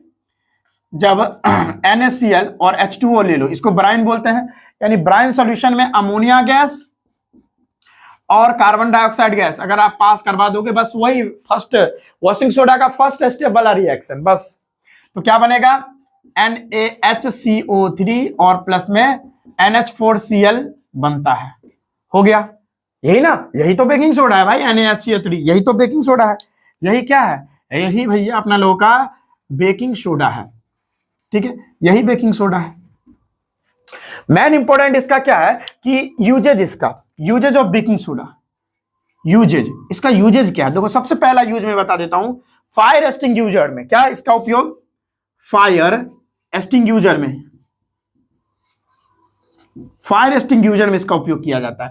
और मैं बढ़िया से एलेबरेट करके बताया था कि फायर एक्सटिंग्विशर में बेकिंग सोडा भरा जाता है, उसमें भाई एसिड भी रहता है, तो कभी भी इमरजेंसी में कहीं आग लग जाती है तो क्या होता है कि जैसे इमरजेंसी में आग लगी तो वो हम लोग प्रेस करते हैं, वो फायर एक्सटिंग्विशर का जो प्लग रहता है, प्रेस करने के बाद वो जो उसमें सल्फ्यूरिक एसिड रहता है वो ब्रेक कर जाता है और ये बेकिंग सोडा के साथ मिल जाता है, और बेकिंग सोडा के साथ मिलने के बाद जानते हो कौन सा रिएक्शन करता है, मैं अभी बता देता हूं। जैसे देखो उसमें, इधर लिख देता हूं, उसमें भाई बेकिंग सोडा भरा रहता है, तो बेकिंग सोडा NaHCO3 ही होता है, और NaHCO3 होने के बाद उसमें कौन सा एसिड भरा रहता है, H2SO4, तो बनाएगा क्या, देखो ये Na है और ये SO4 है, ये दोनों मिलेगा तो क्या बनाएगा, सोडियम सल्फेट Na2SO4, और प्लस में अब ध्यान से देखना भाई, अब देखो ये H2 और यहां से एक ऑक्सीजन ले लेगा तो क्या बना देगा, वाटर, और भाई अब देखो ये एक ऑक्सीजन इसको दे दिया तो बचा क्या, अब बताओ क्या बचा, CO2 बचा। तो यहां पर जो है ना इस रिएक्शन में CO2 गैस बहुत ही तेजी से लिबरेट होती है और आग बुझा देती है, क्योंकि CO2 गैस जो है ना आग बुझाने का ही काम करता है, ये बात याद रखना। तो पहला जो है इसका यूज फायर एक्सटिंग्विशर में होता है, ठीक है। दूसरा यूज आपको मैं बता दूं, इसका जो यूज है वो है केक को फ्लफी बनाने में, to make cake fluffy, cake को फ्लफी बनाने में, केक को फुलाने में इसका उपयोग किया जाता है। एक रिएक्शन इसका भी मैं लिख देता हूं, देखो होता क्या है कि NaHCO3 ये बेकिंग पाउडर है, इसमें जब हम लोग हीट करते हैं तो Na2CO3 बनता है, CO2 बनता है और H2O। देखो इसमें जो है ना कार्बन डाइऑक्साइड गैस रिलीज होती है, और कार्बन डाइऑक्साइड गैस जो है ना फुलाते हुए जाती है, इसीलिए केक वगैरह फूल जाता है, ठीक है, ये बात याद रखना। तो इसका यूज ये सारे चीजों में होता है, तो इतना आप करोगे काम हो गया आपका, समझ में आ रही है, ये आप कर लो काम हो गया भाई। तो ये था इसका यूज और ये था प्रिपरेशन, ये हो गया भाई। अब होता है बेकिंग सोडा के बाद क्या आता है, बेकिंग सोडा के बाद अपना आ जाता है ब्लीचिंग पाउडर। चलो देख लेते हैं, चलो भाई ब्लीचिंग पाउडर उतना इंपॉर्टेंट नहीं है, चलिए फिर भी देख लेते हैं। ब्लीचिंग पाउडर देखो भाई क्या है ब्लीचिंग पाउडर, देखो इसका प्रिपरेशन कैसे होगा, कुछ नहीं करना, आपको कैल्शियम हाइड्रोक्साइड लेना है ना, और उसमें क्लोरीन गैस पास करवाना है, क्या क्लोरीन गैस, हाँ क्लोरीन गैस आप पास करवा दो, बनेगा क्या, CaOCl2 बनेगा, CaOCl2 और प्लस में हमारा वाटर निकल जाएगा, ठीक है, यही बनेगा। और यही तो है भाई CaO, भाई ब्लीचिंग पाउडर सुन लो, ब्लीचिंग पाउडर का जो केमिकल फॉर्मूला होता है क्या होता है, CaOCl2, बोलते क्या है इसको बोलते हैं कैल्शियम ऑक्सीक्लोराइड,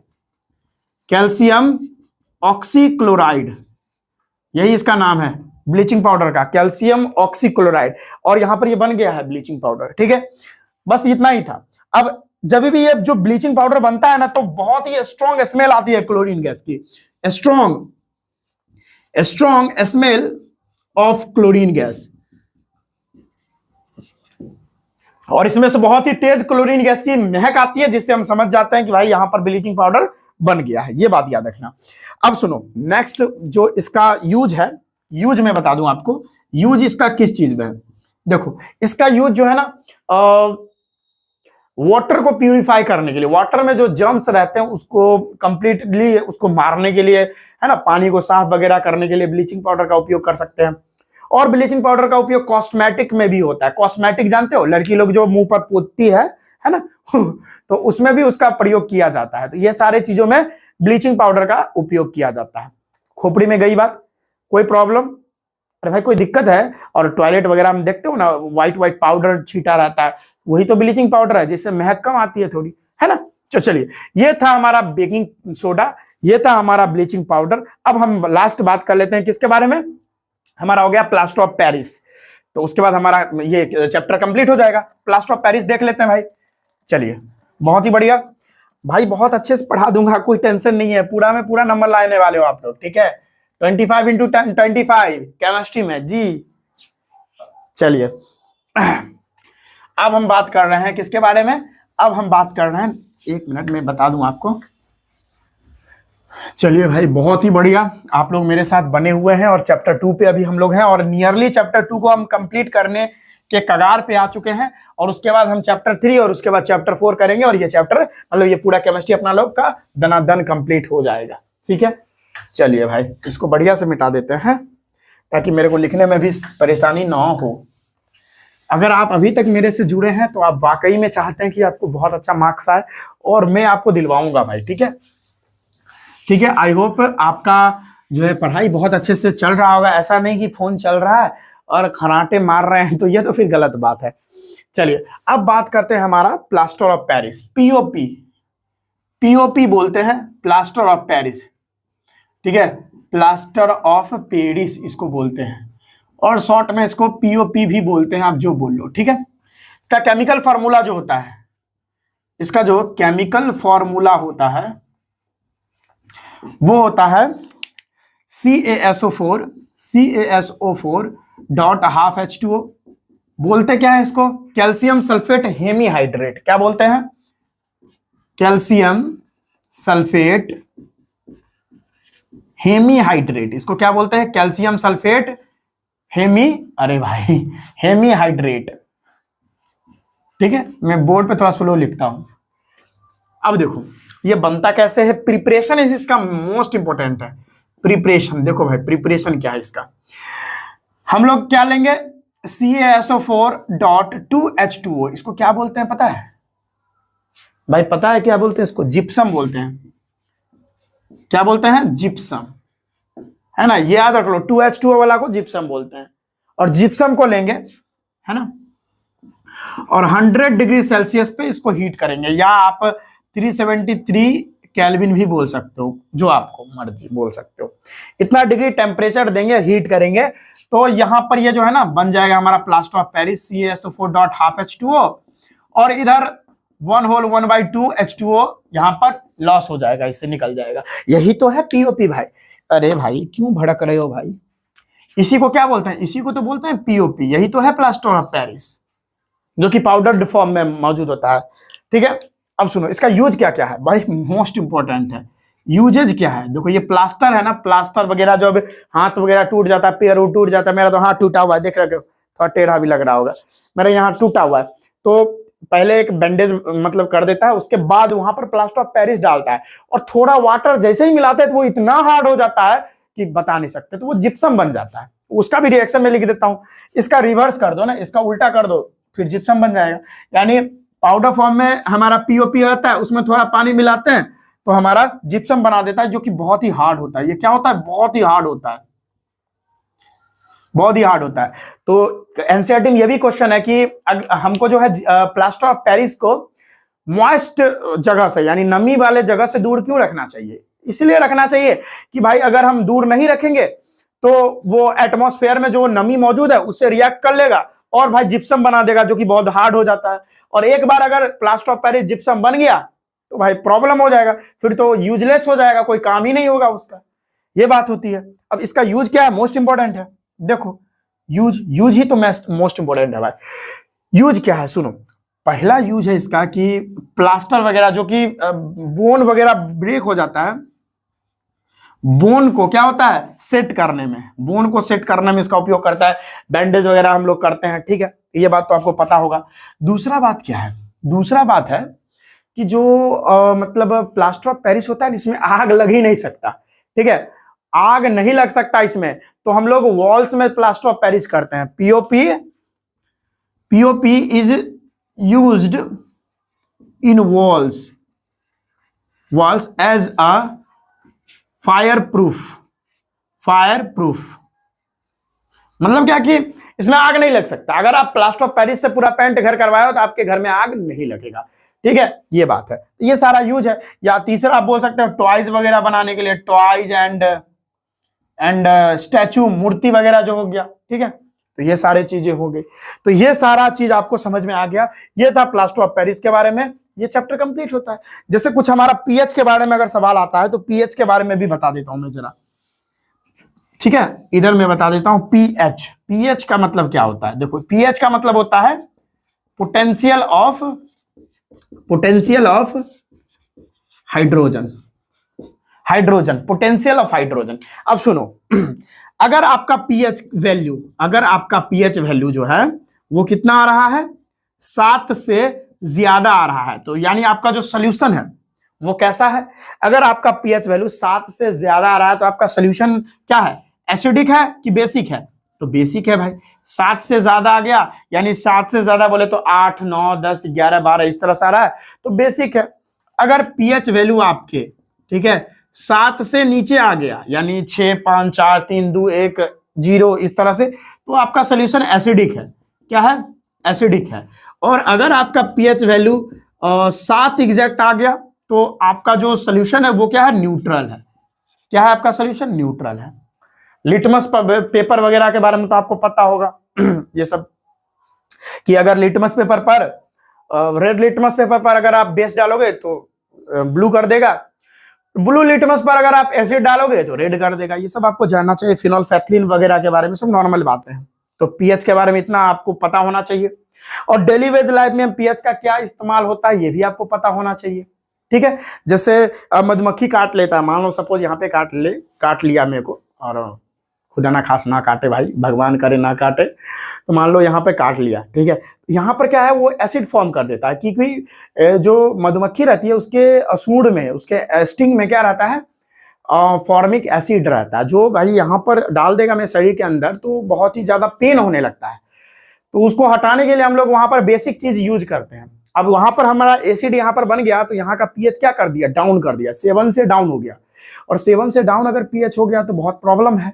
इसीलिए हम लोग क्या करते हैं, वहां पर कोई बेसिक चीज क्या करते हैं, वहां पर लगाते हैं, जिससे हमारा जो है पीएच फिर से एकदम सही हो जाता है, न्यूट्रल हो जाता है, ठीक है। अब मान लो कहीं अगर किसान का जो खेत है उसका पीएच जो है डिसबैलेंस हो गया है, पीएच जो है डाउन हो गया है खेत का, तो फसल की पैदावार अच्छी नहीं होगी। तो वहां पर हम लोग क्या कर सकते हैं, वहां पर हम लोग मतलब पीएच को बैलेंस करने के लिए क्या कर सकते हैं, हम लोग कैल्शियम ऑक्साइड जो कि बेसिक नेचर का होता है, या कैल्शियम कार्बोनेट यूज कर सकते हैं, जिससे क्या होगा, खेत का जो मतलब पीएच है वो एकदम सही हो जाएगा। या कभी कभी क्या होता है, एसिड रेन हो जाता है, एसिड रेन का पीएच वैल्यू 5.6 है। अब एसिड रेन जो भी हुआ तो वो सारा पानी नदी में गया, अब नदी का भी पीएच जो है वो डाउन हो गया, क्योंकि जितना भी लिविंग ऑर्गेनिज्म है, जैसे हमारा ह्यूमन बॉडी हो गया या फिश हो गया, जितना भी एक्वेटिक एनिमल्स है, उसका जो शरीर है वो 7.0 से 7.8 पीएच पे ही कार्य करता है। उसके नीचे या उसके आगे गया तो भाई उसकी मृत्यु हो जाएगी, डेथ हो जाएगी।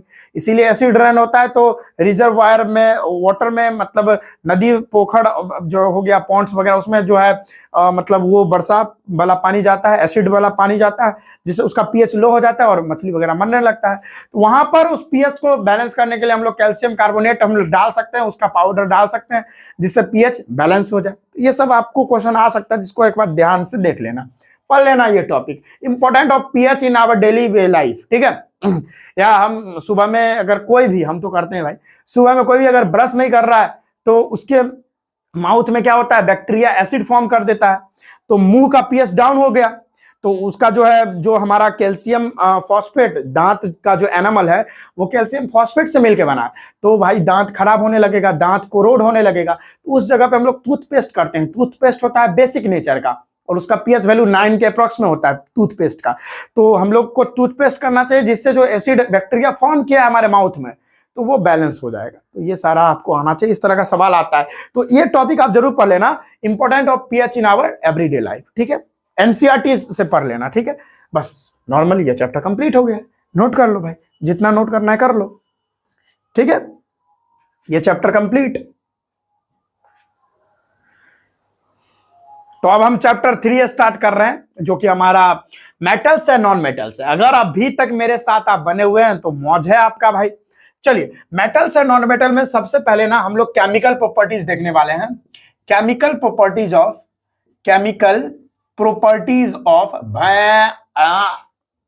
अरे भाई, आप सही में लेक्चर देख रहे हो कि नहीं देख रहे हो, कि मौज मस्ती कर रहे हो? लेक्चर चालू है और इधर नौटंकी चल रहा है, ठीक है। नाटक नहीं करना हम लोगों को भाई, सीरियस हो जाओ भाई, प्लीज यार सीरियस हो जाओ, ठीक है।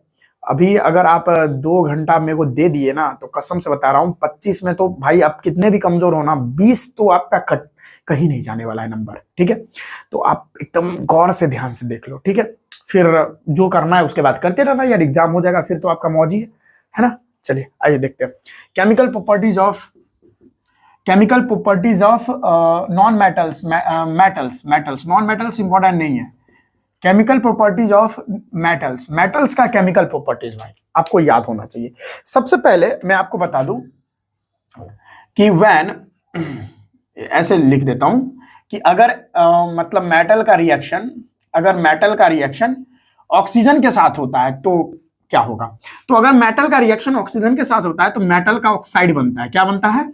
मेटल का ऑक्साइड बनता है। बहुत ही बढ़िया, तो ये याद रखना, ठीक है। इसमें बहुत सारी इंपॉर्टेंट बातें भी बतानी, जिसमें हम बहुत इंपॉर्टेंट एम्पैथेटिक ऑक्साइड भी कंप्लीट करेंगे, अभी टेंशन नहीं लेना है। तो मेटल एक में ले लेता हूं, क्या ले लूं, सोडियम ले लेता हूं, और इसको ऑक्सीजन के साथ रिएक्ट करवाते हैं तो सोडियम ऑक्साइड बनता है, ये सभी लोग जानते हैं। पोटासियम भी पकड़ लो आप, ऑक्सीजन के साथ रिएक्ट करवा लो तो पोटासियम ऑक्साइड बन जाता है, इसको बैलेंस भी कर लो आप, है ना। चलिए भाई, 2 है तो 2 कर लो, और इधर 2 तो 4 करना पड़ेगा मेरे को, ठीक है। अब हो जाएगा, फिर इधर भी वही बात होगा, और 4 कर लो इधर और इधर 2 कर लो, बात खत्म है, हो गया, ठीक है। तो ये देखो, लेकिन एक बात पता है, आपका जो मेटल का ऑक्साइड बना ना, ये जो मेटल का ऑक्साइड बना, मेटल है और ऑक्सीजन के साथ रिएक्ट करने के बाद जो मेटल का ऑक्साइड बना ना, ये होता है हमारा बेसिक नेचर का, ठीक है। बेसिक नेचर, ये याद रखना, मैं यहां पे लिख देता हूं कि जो मेटल के ऑक्साइड होते हैं, वो होते हैं भैया एसिडिक नेचर की, बेसिक नेचर के। यानी मेटल के ऑक्साइड कौन कौन है? बहुत सारे होते हैं, एग्जांपल दे देता हूं मैं, जैसे Fe2O3 बेसिक नेचर, जैसे Na2O basic nature, K2O basic nature, Rb2O basic nature, है ना। बहुत सारा है, जैसे आप Li2O बेसिक नेचर, ठीक है, MgO बेसिक नेचर, ठीक है, CuO बेसिक नेचर, ETC, ये सारा बेसिक नेचर का है, ठीक है।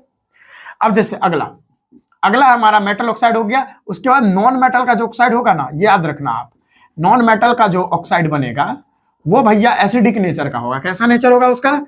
एसिडिक नेचर होता है। नेचर कैसा होगा? एसिडिक होगा। बता दूं कैसे? एग्जांपल दे दूं? एग्जांपल में आपको बता दूं, CO2, SO2, SO3, ठीक है, उसके बाद हमारा हो गया NO2, ठीक है। ये सारा गैस के पास क्या है? एसिडिक नेचर है, सारा एसिडिक नेचर है, ETC। ये सब नॉन मेटल का ऑक्साइड है। देखो नॉन मेटल इसका ऑक्साइड है, सब क्या होता है? एसिडिक नेचर का होता है। ये याद रखना भाई, इंपॉर्टेंट बात बता दी आपको मैंने। अब क्यों है नॉन, अब देखो यहां पर जो मेटल का ऑक्साइड है ना, ये बेसिक नेचर का है। अब ये कैसे जानेंगे? इसका भी भाई हमारे पास इलाज है। क्या करो, जो मेटल का ऑक्साइड है ना, इसको पकड़ लो, जो मेटल का ऑक्साइड होते हैं उसको पकड़ लो और वाटर के साथ रिएक्ट करवा दो, तो पता है क्या बनाएगा? ये बनाएगा मेटल का हाइड्रोक्साइड। क्या बनाएगा? मेटल का हाइड्रो ऑक्साइड बना देगा एकदम। दिखाता हूं मैं आपको, जैसे देखो मेटल का ऑक्साइड एक पकड़ लो, जैसे यहां पर Na2O है, Na2O, और प्लस में H2O को पकड़ लो, पता है क्या बनाएगा? ये बनाएगा NaOH और प्लस में हाइड्रोजन गैस। अच्छा, यहाँ पे हाइड्रोजन गैस भी रिलीज करता है, और पता है क्या रिलीज करेगा? हाइड्रोजन गैस भी रिलीज कर देगा। देख लो, इसको आप बैलेंस कर लूं मैं, 2 1 3, यहाँ पे 2 और यहाँ पे 2, ठीक है, 4 हो गया। अब ठीक है, अरे भाई उल्टा उल्टा हो गया, चलो मैं कर लेता हूं बैलेंस। 2 है यहाँ पे और ये 3 हो गया। एक काम में कर लेता हूं कैसे होगा, और हाइड्रोजन 3 है, यहाँ पर 2 ही है, कैसे आप बैलेंस करोगे? आओ करते हैं। सबसे पहले मेटल 1 है और इधर 2 है, तो 2 इधर कर लो, तो क्या हो गया? इधर 2 करने के बाद हमारा सोडियम 2 हो गया, इधर सोडियम 2 है और ऑक्सीजन 2 है, तो यहाँ पर 2 लिख दो, 2 दूनी 4, अब यहाँ पे 2 कर दो, बात खत्म हो गया। ठीक है, नहीं नहीं नहीं, यहाँ पे 2 लिखना भी नहीं है आपको, हो भी गया वैसे कि लिखना पड़ेगा, नहीं नहीं लिखना ही पड़ेगा, तो 2 इधर और 2 यहाँ पे नहीं लिखना है। अब हो गया, देख लो, 2 2 4, ठीक है, हो गया कंप्लीट, देख लो हो गया। तो देखो, आप पता है कि जब भी आप ये मेटल का ऑक्साइड आप लिए ना, उसको वाटर के साथ रिएक्ट करवाए तो एक बेस बना दिया। क्या बनाया? ये एक बेस बनाया, यानी जो कि एक एल्केली बन जाता है। क्या बन जाता है? एल्केली। कोई भी बेस वाटर में अगर सोल्यूबल हो जाता है तो उसको एल्केली बोलते हैं, तो ये एल्केली बन गया। और ये क्या करेगा? ये जितने भी एल्केलीज होते हैं क्या करते हैं? ब्लू लिटमस को रेड करते हैं कि रेड लिटमस को ब्लू करते हैं? रेड लिटमस को क्या कर लेंगे? ब्लू कर देंगे। ये याद रखिएगा, ठीक है। बहुत इंपॉर्टेंट बात मैंने आपको बता दी, बहुत ही इंपॉर्टेंट बात, ठीक है, ये बात याद है। और यहीं पर स्टार्ट हम करते हैं, यहीं पर बहुत ही मोस्ट इंपॉर्टेंट है, यहां पर हमारा टॉपिक बनता है, दैट इज हमारा व्हाट एम्फोथेरिक ऑक्साइड, जो कि यहीं पे मैं डिस्कस कर देता हूं। एम्फोथेरिक oxide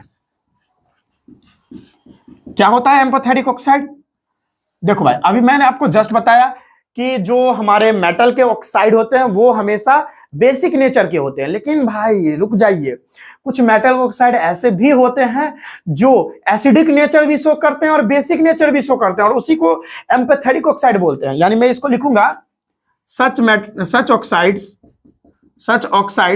which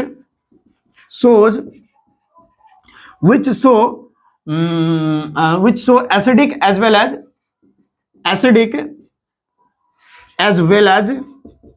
as basic nature, ठीक है। एसिडिक नेचर भी शो करते हैं और बेसिक नेचर भी शो करते हैं, उसी को एम्फोथेरिक ऑक्साइड बोलते हैं, ठीक है। एग्जांपल ले लो भाई, आप एग्जांपल ले लो, मोस्ट इंपॉर्टेंट है। और ये 2 एग्जांपल मैं देता हूं जो कि हमारा किसका है, भाई, जो है हमारा एनसीईआरटी का, एल्युमिनियम ऑक्साइड और जिंक ऑक्साइड, ये याद रखना। रिएक्शन भी बता दूं, चलो भाई, चलो रिएक्शन भी बता देता हूं। देखो, जिंक ऑक्साइड पकड़ लो आप, 1 मिनट, हाँ, जिंक ऑक्साइड पकड़ लो और इसका रिएक्शन करवा दो किससे? जिंक ऑक्साइड और एल्युमिनियम ऑक्साइड, ठीक है ना। हाँ, इसका अभी रिएक्शन करवा दो किससे? HCl से, ठीक है। देखो अभी क्या बनाएगा, इधर बनाएगा ZnCl2 और प्लस में हाइड्रोजन गैस, इसको बैलेंस कर लेना आप, ठीक है। ये इस कंडीशन में क्या बनाया, 1 मिनट, उल्टा सीधा तो नहीं बनाया ना मैं, ZnCl2 plus H2O, very sorry for that, ठीक है, ZnCl, ठीक है, वेरी गुड, ठीक है, ये बनाया। अभी बताओ, ये HCl, ये तो पहले से एसिड है, तो अभी डेफिनेटली है। अब देखो, न्यूट्रलाइजेशन रिएक्शन आप जब पढ़ोगे उसमें पता चलेगा, जब एसिड का रिएक्शन बेस के साथ होता है तो सॉल्ट एंड वाटर बना के देता है। तो यहां पर ये जो बना है ना, ये क्या है? ये सॉल्ट है, और ये क्या है? ये वाटर है, ये सभी लोग जानते हैं। तो सॉल्ट एंड वाटर कब बनता है? तो सॉल्ट, अरे भाई ये H जैसा लग रहा है, सॉल्ट एंड वाटर कब बनता है? सॉल्ट एंड वाटर कब बनता है? जब एसिड बेस रिएक्ट करता है। तो एसिड तो ये है ही, ये बेस होगा तभी तो ये सॉल्ट एंड वाटर दिया, यानी एसिड बेस रिएक्ट करके सॉल्ट एंड वाटर दिया, और ये रिएक्शन न्यूट्रलाइजेशन रिएक्शन कहलाती है। तो ये अभी हमारा ZnO किसकी तरह बिहेव कर रहा है? बेस की तरह बिहेव कर रहा है। अब रुक जाओ, अब फिर से ZnO पकड़ लो और फिर से आप ना क्या करवा दो, HCl के साथ रिएक्ट करवा दो, नहीं HCl के साथ नहीं, एक बेस के साथ करवा दो। एक बेस हमारा, ये तो अभी एसिड है, बेस से हमारा जब हो जाएगा NaOH, इसके साथ करवा दो। क्या बनेगा पता है? सोडियम, क्या बनेगा? NaOH है, तो बनेगा सोडियम ZnO2, सोडियम जिंकेट, और प्लस में हमारा वाटर। अब देखो यहां पर ये तो बेस है ही, ये पहले से हम लोग को पता है। अब ये जो हमारा सोडियम जिंकेट बना है, इसको सोडियम जिंकेट बोलते हैं। क्या बोलते हैं इसको हम लोग बोलते हैं सोडियम जिंकेट। अब सोडियम जिंकेट बना, ये क्या है? ये एक सॉल्ट है, ये एक सॉल्ट है। तो सॉल्ट और ये वाटर, सॉल्ट वाटर कब बनेगा? जब बेस और एसिड रिएक्ट करेगा। ये डेफिनेटली एसिड वाला रिएक्शन, अभी एसिड वाला गुण शो कर रहा है। तो ये बात होती है, यही है एम्फैथेटिक ऑक्साइड। समझ में आ गया कि ऐसा ऑक्साइड जो एसिड और बेस दोनों का रिएक्शन परफॉर्म करता है, शो करता है, उसी को हम एम्फैथेटिक ऑक्साइड बोलते हैं। ठीक है, ठीक है भाई, बहुत ही अच्छा। अब एक इंपॉर्टेंट बात मैं आपको और बता रहा हूं, पहले इसको आप नोट कर लो, फिर हम आगे बताते हैं। ठीक है ना, चलिए इसको नोट कर लीजिए, फिर हम बताते हैं इंपॉर्टेंट बात क्या है। चलिए थोड़ा पेट पूजा भी हो जाए।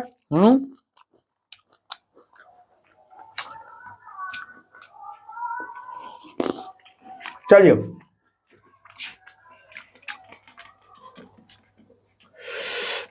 चलिए, मोस्ट इंपोर्टेंट बात मैं आपको बता रहा हूं अभी, क्या है ध्यान से देखना आप। ये बस चैप्टर अब कंप्लीट ही समझो एक तरह से, मतलब इधर से ही सवाल आते हैं भाई, इधर से ही सवाल आते हैं, ये बात याद रखना। अब मैं बताता हूं मोस्ट इंपोर्टेंट बात, जो कि एनसीईआरटी में प्योरली मेंशन है और यहीं से सवाल आ रहे हैं। देखो, एक और जो प्रॉपर्टीज है वो मैं आपको बताता हूं। दूसरी प्रॉपर्टी समझ सकते हो कि एसिड का रिएक्शन, एसिड का रिएक्शन चल रहा है ना सब कुछ। एसिड का रिएक्शन अगर आप मेटल के साथ करवा दोगे, एसिड का रिएक्शन अगर आप मेटल के साथ करवाओगे तो क्या बनाता है? हमारा सॉल्ट बनाता है, मेटल का सॉल्ट, और हाइड्रोजन गैस रिलीज करता है। ये बात याद रखना, मोस्ट इंपोर्टेंट बात बता रहा हूं, एकदम ट्रूली एनसीईआरटी में ये चीज मेंशन है भाई, और यहीं से सवाल आते हैं। पूरा एनसीईआरटी का ये पॉइंट है, बहुत ही मस्त बात है कि एसिड का रिएक्शन अगर मेटल के साथ करवाओगे तो salt and water, salt and hydrogen gas release करेगा।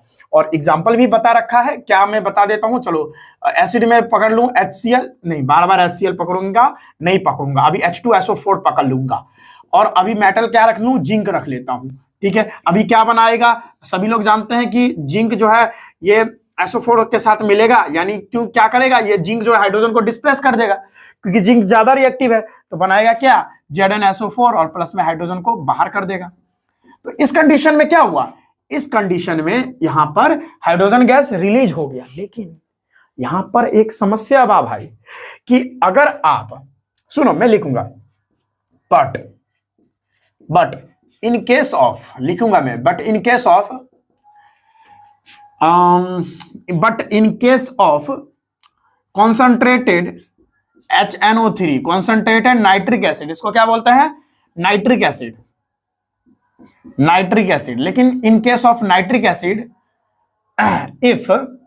but in case of nitric acid, if it is react with, if it is नहीं, इंग्लिश का भी ख्याल रख लो, if it reacts with metal, hydrogen gas does not evolved because HNO3 is strong oxidizing agent, a strong oxidizing agent। अब ये point क्या बोल रहा है भाई, समझाता हूं मैं।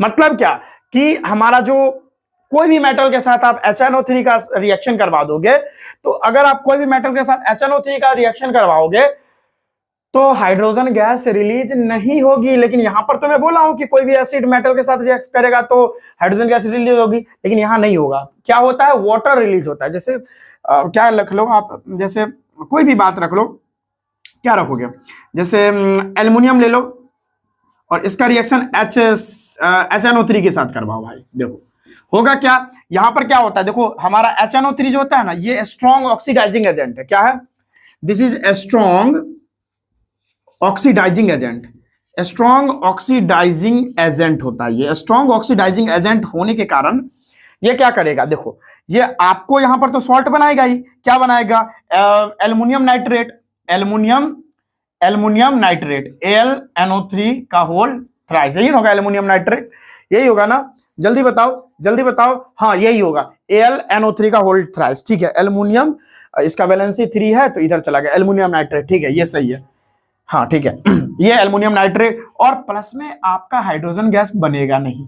क्या बनेगा, ये अपना एक ऑक्सीजन इसको जल्दी से देगा और वाटर बना देगा। क्यों? क्योंकि ये स्ट्रॉन्ग ऑक्सीडाइजिंग एजेंट है, और ऑक्सीडाइजिंग एजेंट क्या करता है, किसी को ऑक्सीडाइज करने का काम करता है, तो यहां पर हाइड्रोजन को ये ऑक्सीडाइज कर देता है।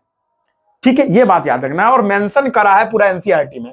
लेकिन ऐसे दो मेटल होते हैं जो हमारा क्या करता है, डाइल्यूट किसके साथ, डाइल्यूट HNO3 के साथ रिएक्ट कर लेता है और हाइड्रोजन गैस प्रोड्यूस करता है। जैसे मैग्नीशियम, मैग्नीशियम जो है HNO3 के साथ रिएक्ट करके क्या बनाता है, बना के देता है हमारा MgNO3, मैग्नीशियम नाइट्रेट का होल ट्वाइस, और प्लस में हमारा हाइड्रोजन गैस रिलीज करता है। अब इसको बैलेंस कर लेना।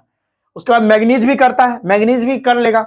मैग्नीज जो है, मैग्नीशियम और मैग्नीज दोनों करता है। मैग्नीज भी HNO3 के साथ रिएक्शन करके मैग्नीज नाइट्रेट MnNO3 का होल ट्वाइस और प्लस में हाइड्रोजन गैस रिलीज करके देता है।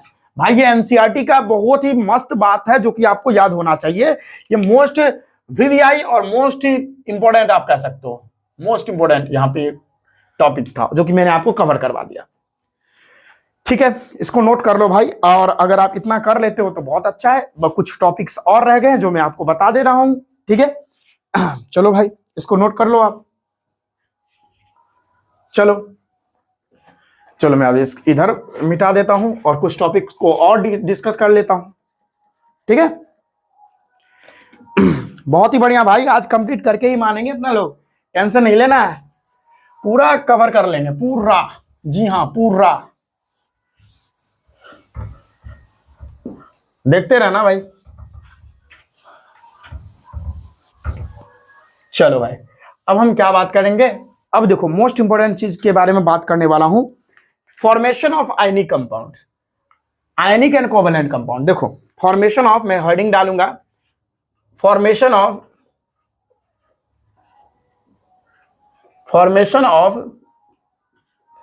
आयोनिक एंड कोवेलेंट कंपाउंड,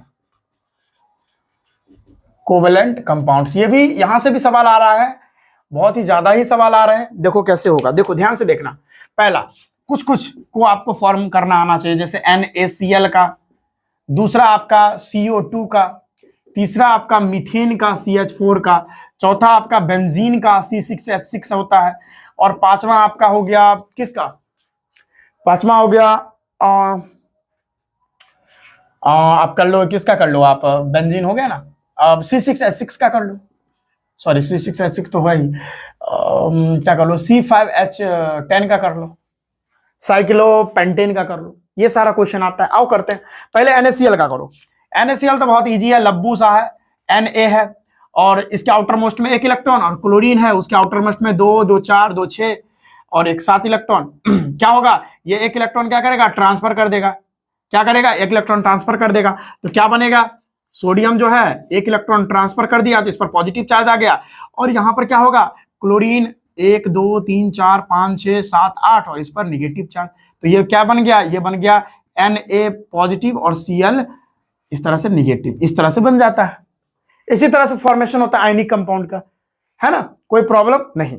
चलिए अब दूसरा है कार्बन डाइऑक्साइड का, दूसरा है हमारा CO2 का। कैसे बनेगा, C जो है कार्बन सेंट्रल एटम है और दोनों तरफ से ऑक्सीजन है, ये देखो, और कार्बन के आउटर मोस्ट में कितने इलेक्ट्रॉन होते हैं, 4 होते हैं, और 4 में इस तरह से डालूंगा, 2 इधर 2 इधर इधर, और ऑक्सीजन का 6 होता है, 2 2 4 और 2 6, इधर भी 2 2 4 2 6। अब लो बन गया, ये कैसे बनेगा, देखो 2 2 4 2 6 2 8, 8 पुराना रहता है इसको ऑक्टेट नियम पूरा करने के लिए, तो यहां पर ये ऐसे कर लेगा, ये इसके साथ मिल जाएगा, और इसको भी पुराना रहेगा तो 2 2 4 2 6 2 8, ये ऐसे कर लेगा, ये ऐसे कर लेगा, और ये क्या करेगा, फिर ये क्या करेगा, ये भी वैसे ही कर लेगा, ये ऐसे कर लेगा। लो हो गया अपना कार्बन डाइऑक्साइड का हमारा डॉट स्ट्रक्चर। इसको ऐसे बना सकते हैं हम, अरे भाई सही से बना ले भाई, double bond carbon, double bond के साथ इधर ऑक्सीजन, हो गया कार्बन डाइऑक्साइड, यही सही बनता है। ठीक है, जैसे C6H6 का मैं बता दूं, नहीं C6H6 से ज्यादा इंपॉर्टेंट C5H10 का है। देखो 5 कार्बन आप कर लो, 1 2 3 4 5 कार्बन कर लिया, है ना, सही से कर लेता हूं मैं जरा, 5 कार्बन कर लिया, और हर एक कार्बन के पास कितना होता है, कितना होता है बताओ, 4 4 होता है, 1 इधर 2 इधर 3 इधर और चौथा इधर, है ना, यही सही होगा ना, हाँ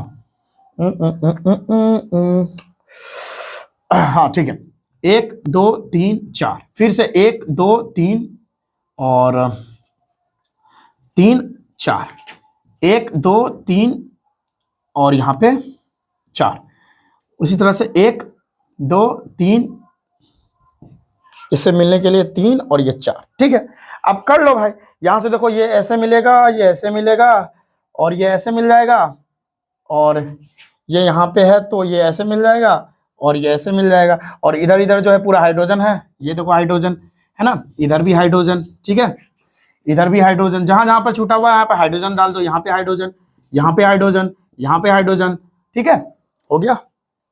और इधर भी हाइड्रोजन रहेंगे, मेरे को बना नहीं, रुक जाओ, मैं पूरा अच्छे से बता ही देता हूँ, थोड़ा यहाँ पे डिस्टर्बेंस हो गया है, वेरी सॉरी फॉर दैट, मैं बता ही देता हूँ, टेंशन नहीं है, डायरेक्ट में इसका ना बॉन्ड ही बना के बता देता हूँ C5 एस्टर का। देखो ये कार्बन 2 3 4 5, ये देखो एक ऐसा एक ऐसा एक ऐसा एक ऐसा एक ऐसा, और बाकी से 2 2 हाइड्रोजन, ये इस तरह से, बाकी से 2 2 हाइड्रोजन, देख लो, बाकी से 2 2 हाइड्रोजन, ये देख लो, बाकी से 2 2 हाइड्रोजन, ठीक है। अब बाकी आप समझ लेना, इधर भी हाइड्रोजन, इधर भी हाइड्रोजन, हो गया काम खत्म इसका, यही है C5H10, ठीक है। चलिए ये था हमारा ionic compound and covalent compound, इसको नोट कर लो भाई आप, ठीक है, नोट कर लो।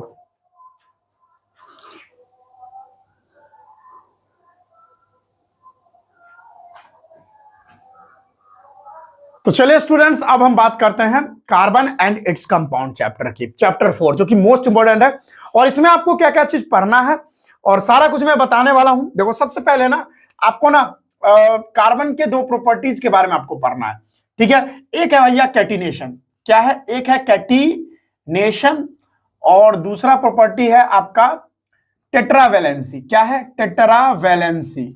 देखो ये 2 प्रॉपर्टी के कारण ही ना, देखो कौन कौन प्रॉपर्टी, कैटिनेशन प्रॉपर्टी और टेट्रावैलेंसी प्रॉपर्टी।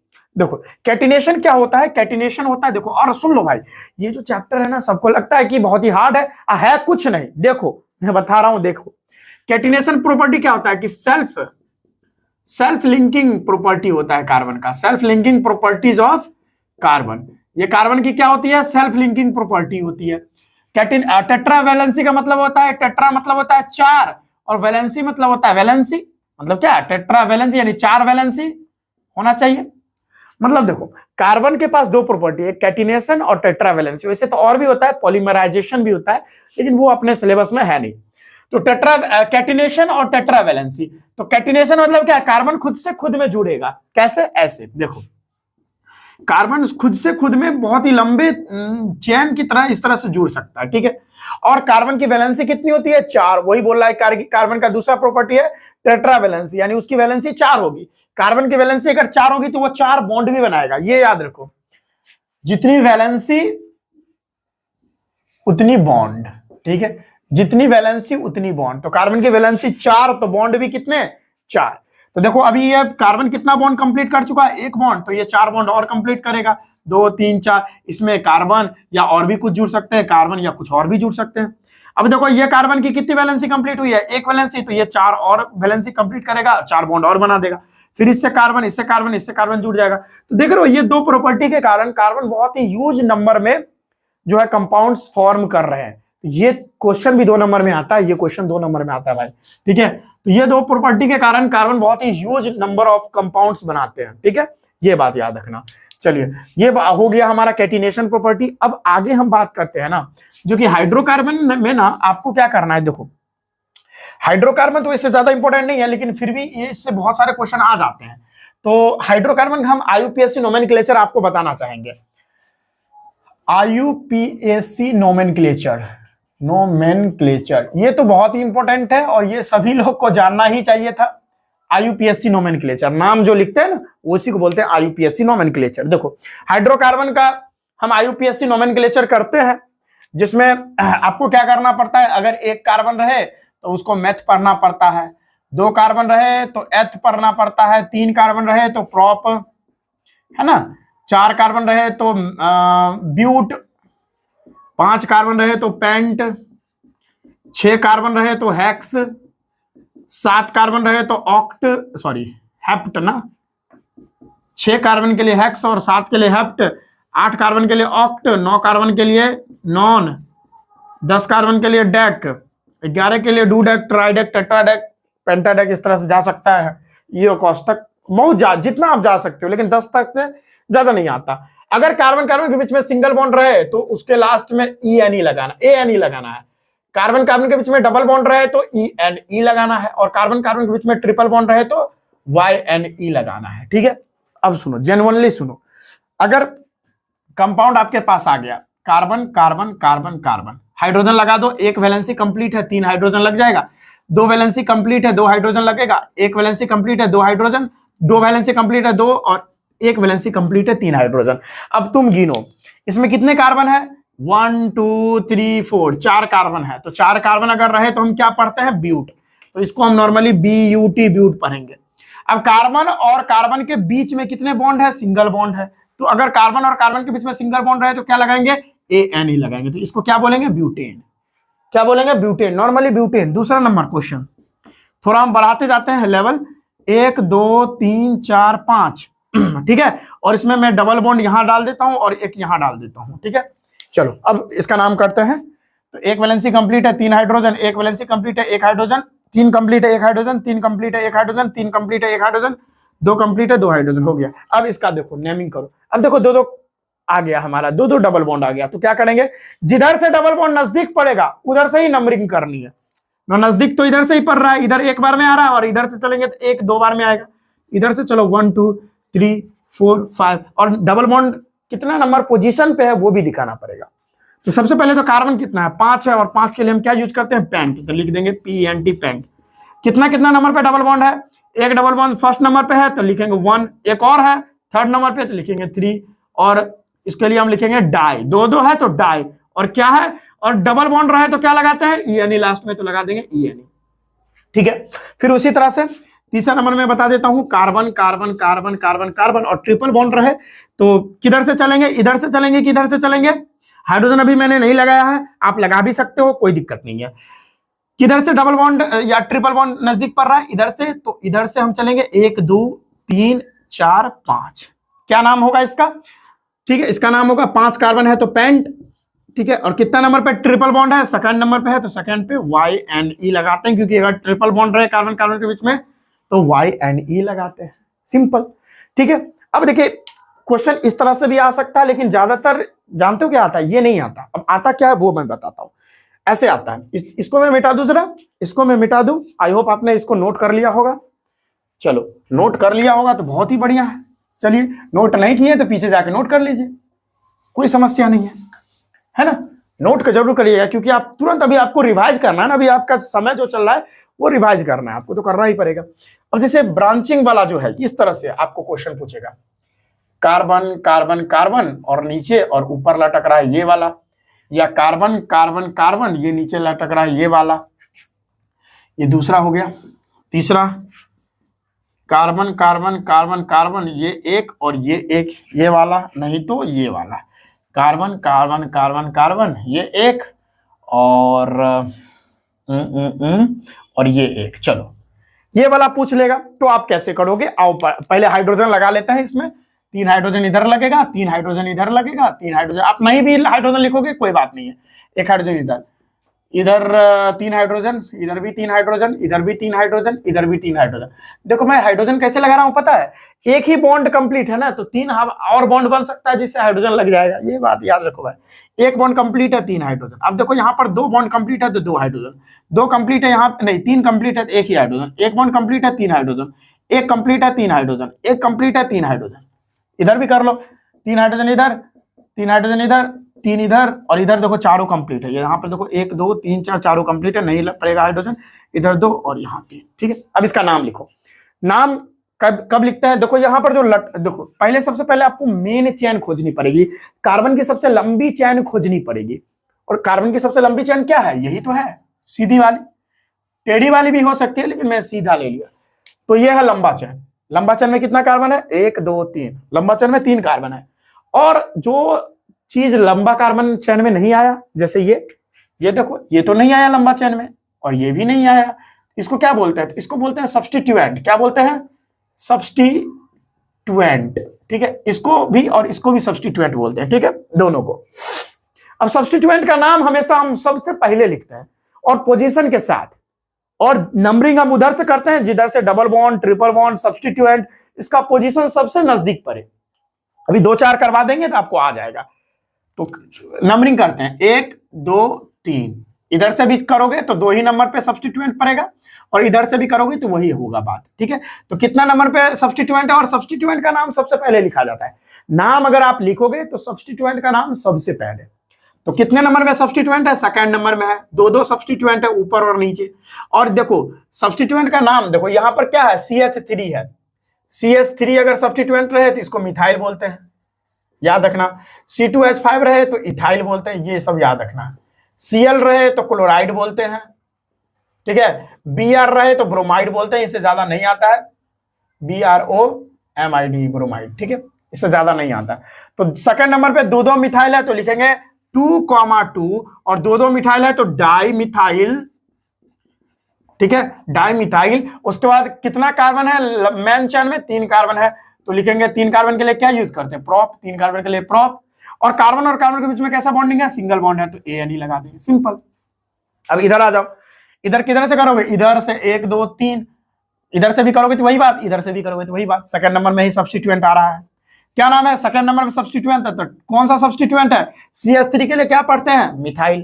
तो 2 नंबर पे मिथाइल, 3 कार्बन है तो प्रोप, सिंगल बॉन्ड है कार्बन के बीच में तो ANE हो गया, 2 मिथाइल प्रोपेन। खत्म खत्म खत्म। यहां देखो इसका क्या होगा, किधर से चलोगे, इधर से चलोगे तो वही बात, इधर से चलोगे तो वही बात, तो इधर से ही चल लो 1 2 3 4। सेकंड नंबर पे एक मिथाइल लटक रहा है, देखो मेन चेन तुम तो खोज ही लिए, ये है मेन चेन हमारा, ठीक है, जिसमें 4 कार्बन है, ज्यादा कार्बन होने चाहिए। वैसे आगे जाओगे तो बहुत सारा बात पढ़ने मिलेगा कि जिसमें डबल बॉन्ड या ट्रिपल बॉन्ड ज्यादा होने चाहिए। खैर छोड़ो, मैं कंफ्यूज नहीं करना चाहता अभी, चलो। हाँ अब देखो सेकंड नंबर में और थर्ड नंबर पे 2 मिथाइल लटक रहा है। अब इसको पहले लिखना है पोजीशन के साथ, तो 2,3 डाइमिथाइल। अब जितना प्रैक्टिस करोगे हो जाएगा। 2 पे एक मिथाइल है और 3 पे मिथाइल है, 2 मिथाइल है तो डाइमिथाइल, और मेन चेन में 4 कार्बन है तो ब्यूट, और सिंगल बॉन्ड है कार्बन के बीच में, देख रहे हो, तो क्या होगा, ये हो गया, इसका काम खत्म। नेक्स्ट आओ भाई, अब इधर किधर से चलोगे, इधर से मत चलना 1 2 3, ये थर्ड नंबर पे पोजीशन पे पहुंच जाओगे, गलत हो जाएगा। चलना किधर है, जिधर से हमको सब्स्टिट्यूएंट का पोजीशन नजदीक पड़े, इधर से पड़ेगा 1 2 3 4। इधर से चल रहे थे तो इधर से इधर चल रहे थे तो थर्ड नंबर में आ रहा था, इधर से चले तो 2 ही बार में आ गया सब्स्टिट्यूएंट, देखो ये देखो। और मेन चेन तो हम इसी को खोजेंगे क्योंकि लंबा चेन तो यही है, और ये 2 ऊपर से लटक रहा है, क्या लिखेंगे, 2 नंबर पे 2 मिथाइल है तो 2,2 डाइमिथाइल, और कार्बन कितने हैं, 4 कार्बन है तो ब्यूट, सिंगल बॉन्ड है तो एन, हो गया, खत्म, सिंपल है। अब कुछ साइक्लिक वाला का भी अब करवा देता हूं, जैसे देखो हो गया भाई, इधर कंप्लीट है, चलो इधर कंप्लीट है तो मैं इधर मिटा के इधर करवा देता हूं, और सारा चीज भाई सिंपल है, कोई प्रॉब्लम नहीं है इसमें। और हमारा ये चैप्टर बहुत ही मतलब कंप्लीट होने के कगार पे, अभी बस कंप्लीट ही हो जाएगा एक तरह से समझ लो तो, ठीक है। हम होमोलोगस सीरीज वगैरह और आइसोमर्स वगैरह करवाएंगे, और उसके बाद कुछ इंपॉर्टेंट रिएक्शंस है वो करवाएंगे, चैप्टर खत्म, है ना। जैसे अभी आपको मैं बता दूं, ये वाला देखो, कार्बन कार्बन कार्बन, ये देखो, इसका आपसे पूछ देगा कैसे आप बनाओगे इसको, क्या होगा इसका नाम, देखो साइक्लिक है, बंद घर जैसा है, तो सबसे पहले साइक्लो लगा दो। कार्बन कितने हैं, 3 कार्बन है तो प्रोप लगा दो। सिंगल बॉन्ड है कार्बन के बीच में, देख रहे हो, डबल नहीं है, सिंगल है तो ANE लगा दो, हो गया साइक्लोप्रोपेन। जैसे ये आ गया कार्बन कार्बन कार्बन कार्बन, इस तरह से आ गए तो क्या करोगे, 2 हाइड्रोजन इधर, 2 हाइड्रोजन इधर, 2 हाइड्रोजन इधर, 2 हाइड्रोजन इधर, 4 कार्बन है तो क्या होगा, ब्यूट, और सिंगल बॉन्ड है तो एन, और देखो बंद घर है तो नाम के पहले साइक्लो लगा दो। जैसे अगला आ गया, यहां देखो carbon carbon carbon carbon carbon, ये टक टक टक टक टक और टक, हाइड्रोजन लगा दो 2, इधर भी 2, इधर भी 2, इधर भी 2, इधर भी 2, क्या नाम होगा इसका, देखो 5 कार्बन है, पहले बंद घर है तो साइक्लो, बंद घर है तो साइक्लो, 5 कार्बन है तो पेंट, और सिंगल बॉन्ड है कार्बन के बीच में तो एन, हो गया। साइक्लोहेक्सेन का भी कर देता हूं, 1 2 3 4 5 6, ये देखो सिंगल बॉन्ड से जुड़ गया, 2 हाइड्रोजन इधर, 2 हाइड्रोजन इधर, 2 इधर, दो इधर और दो इधर और दो इधर, 6 कार्बन है। पहले बंद घर है तो साइक्लो, 6 कार्बन है तो हेक्स, सिंगल बॉन्ड है तो एन, हो गया साइक्लोहेक्सेन, खत्म। सिंपल है, बस इससे ज्यादा पूछेगा नहीं। अच्छा, बेंजीन का स्ट्रक्चर कभी कभी पूछ देता है, तो बेंजीन का पहले सूत्र होता है यानी केमिकल फार्मूला होता है C6H6। इसी को क्या बोलते हैं? इसी को बेंजीन बोलते हैं। बनता कैसे है? ऐसे बना दो, कार्बन इधर बना दो, इधर बना दो, जिधर जगह बचा हो थोड़ा इधर बना देता हूं। ये ऐसे कर लो आप, carbon carbon carbon carbon carbon carbon, एक छोड़ छोड़ के डबल बॉन्ड, एक छोड़ छोड़ के डबल बॉन्ड, एक छोड़ छोड़ के डबल बॉन्ड, और फिर हाइड्रोजन इस तरह से हाइड्रोजन लगा दो, लो हो गया हमारा बेंजीन तैयार है। C6H6 गिन लो। ऑल्टरनेट पोजीशन पर डबल बॉन्ड लगे होते हैं, ये याद रखना, यही है बेंजीन। ठीक है, चलिए नोट कर लीजिए, ये था हमारा IUPAC नोमेनक्लेचर हाइड्रोकार्बन का। ठीक है, ये हाइड्रोकार्बन का नोमेनक्लेचर था, नोट कर लीजिए फटाफट से। तो चलिए स्टूडेंट्स, अब हम बात करते हैं होमोलोगस सीरीज। देखिए, होमोलोगस सीरीज मोस्ट इंपॉर्टेंट है, होमोलोगस सीरीज मतलब हर बार इसमें CBSE सवाल करती है इससे। होमोलोगस सीरीज क्या होता है? देखो, होमोलोगस सीरीज जो होता है ना, उसमें हर एक मॉलिक्यूल्स, जो भी होमोलोगस सीरीज में जो भी मेंबर्स है, फैमिली मेंबर्स है, उसमें जो कंसेक्यूटिव मेंबर्स होते हैं, उसमें जो अंतर होता है वो CH2 मॉलिक्यूल का होता है, CH2 मॉलिक्यूल का होता है, और मास का अंतर 14 यूनिट होता है। ठीक है, अब मैं क्या करूंगा, अभी इतना में होमोलोगस सीरीज हो गया? नहीं हुआ भाई, अभी बहुत सारी चीजें बाकी है। अभी मैं क्या करूंगा, अल्कोहल फैमिली का होमोलोगस सीरीज लेता हूं और फिर आपको समझाता हूं। जिससे मैं क्या कर रहा हूं, अल्कोहल जिसको हम कैसे दिखाते हैं, कैसे दिखाते हैं, OH से दिखाते हैं अल्कोहल को, और इसका हम होमोलोगस सीरीज ले रहे हैं। ठीक है, जिसमें पहला फर्स्ट होमोलोगस सीरीज क्या होगा, फर्स्ट हो जाएगा हमारा क्या हो जाएगा भाई, CH3OH, उसके बाद C2H5OH, फिर हो जाएगा C3H7OH, 4 तक लेऊंगा मैं, C4H9OH। ये हो गया होमोलोगस सीरीज अल्कोहल का। ठीक है, मैं सबका ले लूं, ये अल्कोहल का हो गया। ठीक है, चलो एक का ही लेता हूं, फिर वैसे बहुत ज्यादा आपको कंफ्यूजन हो जाएगा। अब सुनो, देखो फर्स्ट, सेकेंड, थर्ड, फोर्थ, ये फोर्थ होमोलोगस सीरीज तक हमने लिया है ये। अब देखो, एक कार्बन से दूसरे कार्बन में आने में कितने कार्बन का डिफरेंस, अब ये दोनों में मैं अंतर निकाल रहा हूं। एक कार्बन से दूसरे कार्बन में कितने कार्बन का अंतर है? 1 कार्बन का अंतर है। अब 3 हाइड्रोजन से 5 हाइड्रोजन में कितने हाइड्रोजन का अंतर है? 2 हाइड्रोजन का अंतर है। तो आपको पता चला, कॉन्जुगेटिव का मतलब होता है एक के बाद एक जो आपको फैमिली आ रहे हैं, एक के बाद एक जो आपको कंपाउंड आ रहे हैं, उसमें जो है ना CH2 मॉलिक्यूल का अंतर होता है। आप ऐसा नहीं कि ये पहला और आप ये लास्ट में आप अंतर निकालने लगो, तो फिर गलत है। ठीक है, अब ये 14 यूनिट का मास आप कैसे आप करोगे, तो ये आप जब इसमें आप इसका मोलिकुलर मास निकालोगे तो 14 यूनिट मास का इसमें अंतर आता है, तो वो आप समझ लेना। ठीक है, चलो ये बात है, यही तो है होमोलोगस सीरीज, है ना। आपको लिखना रहेगा फर्स्ट होमोलोगस सीरीज बताइए अल्कोहल का, तो फर्स्ट होमोलोगस सीरीज अल्कोहल का क्या होगा, C3HOH CH3OH, second homologous series C2H5OH, इस तरह से। तो ये होमोलोगस सीरीज से ना सवाल हर बार आते हैं, एक बार एनसीईआरटी बढ़िया से रीड करना, और होमोलोगस सीरीज पर जितने सारे सवाल आपके PBIQs में आए हैं वो सवाल सारे कर लो। ठीक है, फिर आपका काम हो जाएगा। ये था होमोलोगस सीरीज। अब सुनो भाई, अब सुनो आइसोमर्स के बारे में थोड़ा जान लेते हैं। आइसोमर्स से भी बहुत सारे सवाल आते हैं। आइसोमर्स देखो, आइसोमर्स क्या होता है, देखो आइसोमर्स क्या होता है कि सेम, देखो मैं लिखूंगा सेम मॉलिक्यूलर फार्मूला सेम होता है। सेम मॉलिक्यूलर फार्मूला मतलब मॉलिक्यूलर फार्मूला सेम होते हैं, बट डिफरेंट स्ट्रक्चर डिफरेंट होता है। ठीक है, 10th के हिसाब से यही डेफिनेशन करेक्ट माना जाता है। 11th में ये डेफिनेशन बहुत बदल जाता है, क्योंकि वहां पर बहुत सारे आइसोमर्स होते हैं, फंक्शनल आइसोमर्स, पोजीशन आइसोमर्स, बहुत तरह के आइसोमर्स पाए जाएंगे। ठीक है, चलिए ओके। तो आइसोमर्स ये होता है कि जिनका मॉलिक्यूलर फार्मूला सेम होगा लेकिन स्ट्रक्चर डिफरेंट होगा। एग्जांपल, जैसे हम मीथेन, ईथेन, प्रोपेन, ब्यूटेन की बात करें तो ब्यूटेन का 2 आइसोमर्स पॉसिबल होता है, मैं बता देता हूं। पहला, आप ब्यूटेन को सीधा बना लो इस तरह से, CH3 CH2 CH2 CH3, या तो आप पहला ऐसे बना लो और दूसरा नहीं तो ऐसे बना लो। कार्बन कार्बन कार्बन 3 और एक लटका दो नीचे से CH3 CH3 CH3 और CH। अब देखो आप गिनो, ब्यूटेन का जो केमिकल फार्मूला होता है वो C4H10 होता है।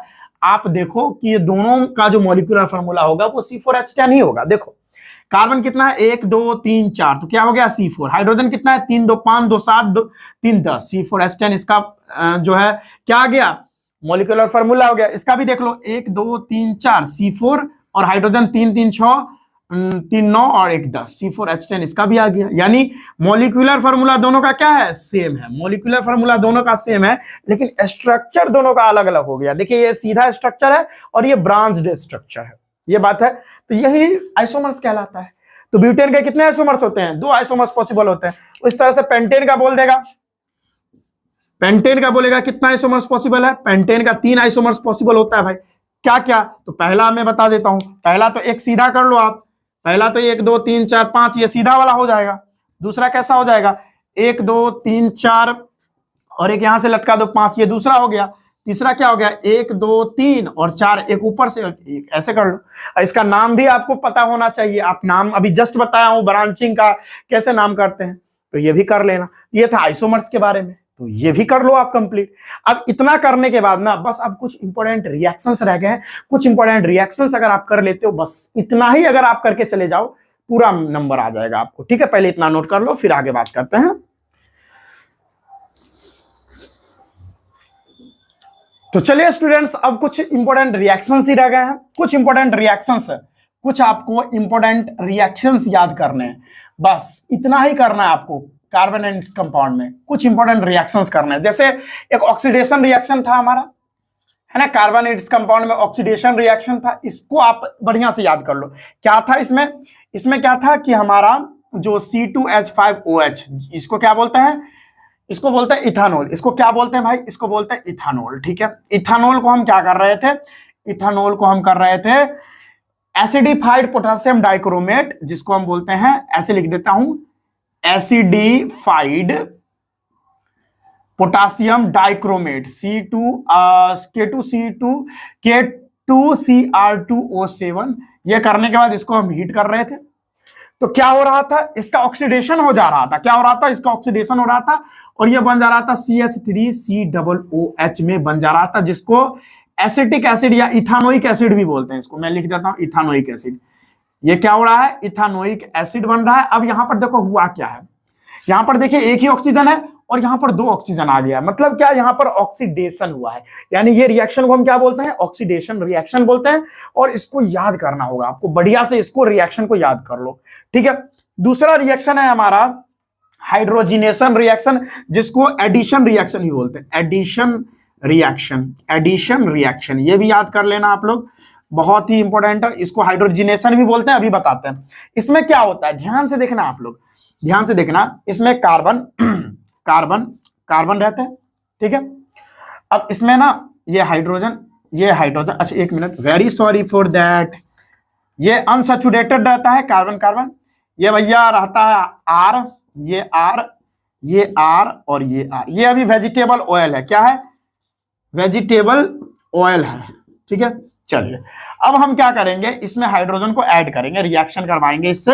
हाइड्रोजन इसमें ऐड कर रहे हैं और कुछ कैटलिस्ट का भी यूज कर रहे हैं, जैसे आप लोग यहाँ पे प्लेडियम कैटलिस्ट का यूज कर सकते हो। ठीक है, अब इसको हम लोग जोड़ रहे हैं, यानी हाइड्रोजन को ऐड कर रहे हैं। तो यहां पर जो है ना, ये अभी अनसैचुरेटेड है, देखो डबल बॉन्ड है, इसका मतलब क्या, ये अनसैचुरेटेड है, अनसैचुरेटेड है ये अभी। ठीक है, अब जैसे ही हाइड्रोजन ऐड होगा तो अब इसकी जो एक वैलेंसी है, यानी एक बॉन्ड है, वो कंप्लीट हो जाएगी, खत्म हो जाएगी। यहां पर तो बनेगा क्या, देखो कार्बन, ये आर, ये आर, ये आर तो ऐसे ही रह जाएगी, है ना, ये आर ऐसे ही रह जाएगी और बाकी हाइड्रोजन यहाँ पे जुड़ जाएगी। ठीक है, हाइड्रोजन क्या हो गई, जुड़ गए। अब ये वेजिटेबल घी बन जाता है, वेजिटेबल घी बन जाता है। ठीक है, और यही प्रोसेस, क्योंकि इसमें हाइड्रोजन को जोड़ रहे हैं, इसीलिए ये प्रोसेस जो है हाइड्रोजिनेशन कहलाता है। क्या कहलाता है, हाइड्रोजिनेशन, हाइड्रोजिनेशन। ठीक है, ये याद रखना। और इसी से वेजिटेबल ऑयल से वेजिटेबल घी हम लोग बनाते हैं। ये रिएक्शन आपको याद रहना चाहिए। और पता है इससे हम लोग क्या किए, अनसैचुरेटेड से सैचुरेटेड कर दिए। ये भाई क्या हो गया, ये भैया अपना लोग का सैचुरेटेड बन गया है। ठीक है, पूरा सैचुरेटेड बन गया है। नोट करिए, ये ऑक्सीडेशन और ये एडिशन रिएक्शन तो आपके जबान पे रहना चाहिए। ठीक है, फटाफट नोट करिए, फिर आगे हम बता रहे हैं। एकदम तगड़े तरीके से हम सारा कुछ करते हुए चल रहे हैं। ठीक है, बहुत ही बढ़िया। ठीक है, और आपको और सारा रिएक्शन भाई याद करना होगा। जैसे सोडियम का रिएक्शन किसके साथ, इथेनॉल के साथ, तो हम बता रहे हैं। देखिए सोडियम का रिएक्शन, एक मिनट देखिए इधर मैं लिख देता हूं। चलिए, सोडियम का reaction, reaction of sodium, reaction of sodium, ठीक है, किसके साथ, reaction of alcohol with sodium कर देता हूं, रिएक्शन ऑफ इथेनॉल कर देता हूं, reaction of ethanol with sodium. चलिए, ये भी बहुत इंपॉर्टेंट है भाई, ये भी बहुत इंपॉर्टेंट है, बता देता हूं मैं। क्या होगा कि इथेनॉल है हमारा C2H5OH, इसका रिएक्शन आप किससे करवा रहे हो, सोडियम से करवा रहे हो, तो यहां पर सोडियम इथाऑक्साइड बनता है। क्या बनता है, सोडियम इथाऑक्साइड। क्या बनता है भाई, सही से बताओ क्या बनता है, सोडियम इथाऑक्साइड, यानी CH3COO- Na पॉजिटिव। अरे भाई नहीं, ऐसे नहीं बनता। सोडियम इथाऑक्साइड कैसे बनता है मैं बता देता हूं, C2H5, ठीक है, उसके बाद O निगेटिव Na पॉजिटिव, इसको बोलते हैं सोडियम इथाऑक्साइड।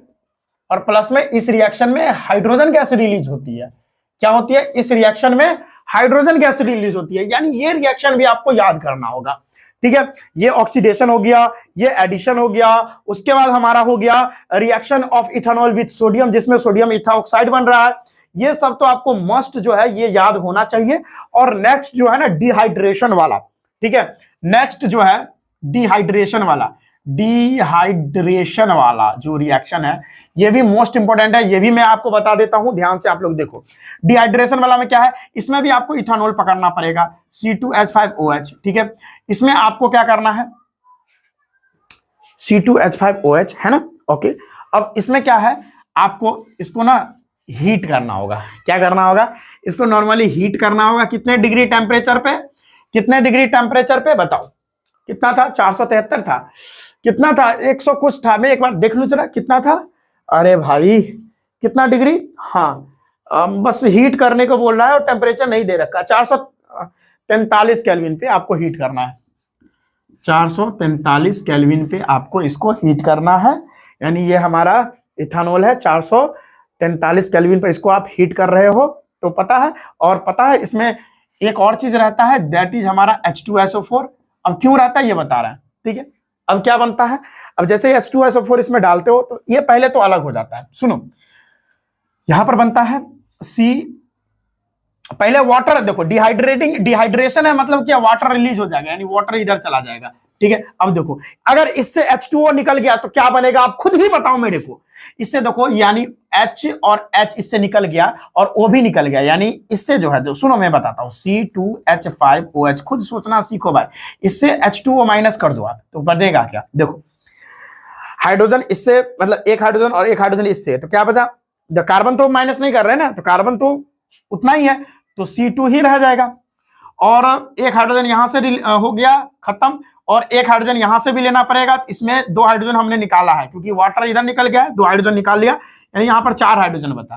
ठीक है, और ऑक्सीजन भी रिलीज हो गया। ठीक है, तो अब कुछ नहीं बचा, तो माइनस होगा तो क्या बनेगा, C2H4 बनेगा भाई। क्या बनेगा, C2H4 बनेगा। और पता है, सुनो भाई, C2H4 को हम कैसे लिखते हैं पता है, C डबल बॉन्ड H2 और H2, यानी ये भाई अनसैचुरेटेड हो गया। क्या, एक अनसैचुरेटेड कंपाउंड बना दिया, अनसैचुरेटेड कंपाउंड बना दिया। ठीक है, और ये सवाल जो है ना बहुत बार आ चुका है। और यहां पर देखिए, यहां पर जो H2SO4 हमने यूज किया है, यहां पर जो हमने H2SO4 यूज किया है, वो क्या है, वो है डिहाइड्रेटिंग एजेंट। डिहाइड्रेटिंग एजेंट क्या है, यहां पर ये जो है, ये क्या है, ये है डिहाइड्रेटिंग एजेंट। ठीक है, ये रिएक्शन भी काफी इंपॉर्टेंट है। और एक रिएक्शन एस्टर वाला था, वो भी मैं आपको बता देता हूं। ठीक है, चलिए, कोई नहीं भाई, कोई नहीं, चलिए नोट कर लीजिए, इतना पहले नोट करिए, फिर आगे हम बताते हैं। ठीक है, फटाफट नोट करते रहिए।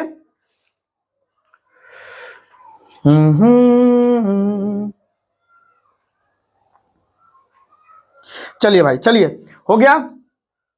चलिए अब एक रिएक्शन है हमारा कि हम जो है एस्टर को लेंगे, क्या करेंगे, कुछ नहीं भाई, हम लोग क्या करेंगे, एस्टरिफिकेशन रिएक्शन है ये, ठीक है। हम लोग क्या करेंगे, एस्टर लेंगे, यानी C2H5 COO, ये उल्टा लिख दिया भाई, CH3 COO C2H5, ये एस्टर है। इसका रिएक्शन आप किस चीज से करवा दो, किससे करवा दो, NaOH के साथ करवाओ, तो क्या बनेगा पता है, सुनो मैं इधर ही बता देता हूं, ये बनेगा CH3 COO Na पॉजिटिव और प्लस में C2H5OH अलग हो जाएगा, ठीक, C2H5OH अलग हो जाएगा, ठीक है। अब पता है ये जो है ना क्या है, ये सोप है, ये क्या है, ये सोप है, ये क्या है, सोप है। और इस रिएक्शन में साबुन बन रहा है, इस रिएक्शन को क्या बोलेंगे, सॉप्निफिकेशन रिएक्शन बोलते हैं, स्पॉनिफिकेशन रिएक्शन बोलते हैं, यानी इस रिएक्शन में साबुन बन रहा है, ये सोप है। तो ये सारे रिएक्शंस अगर आप कर लेते हो, बस यही से तो क्वेश्चन आने वाले हैं। चलो अगर ये सारे रिएक्शंस अगर आप कर लेते हो तो फिर आपका बल्ले बल्ले है। तो यहां तक अगर आप मेरे से जुड़े रहे तो बहुत बहुत धन्यवाद। अगर आप इतना रिएक्शंस कर लेते हो तो फिर आपका भाई 25x25 एकदम 25 में 25 आपको मार्क्स मिलेगा। चलिए इसको नोट कर लीजिए, रिएक्शन को स्क्रीनशॉट कर सकते हैं या एनसीईआरटी में आप पूरा रिएक्शन दिया हुआ आप देख सकते हैं, ठीक है। तो चलिए मेरे चैनल को जरूर सब्सक्राइब करिएगा, हमने भी बहुत मेहनत कर रहे हैं भाई आपके लिए, जिससे आपका मार्क्स जो एग्जाम में बूस्ट हो। अगले वीडियो में हम फिजिक्स का वन शॉट करेंगे जिसमें पूरा फिजिक्स का सर्जरी करने वाले हैं और पूरा वीडियो हम वहां पर कंप्लीट करेंगे। चलिए मिलते हैं अगले वीडियो में, जय हिंद, और चैनल को जरूर सब्सक्राइब करिएगा।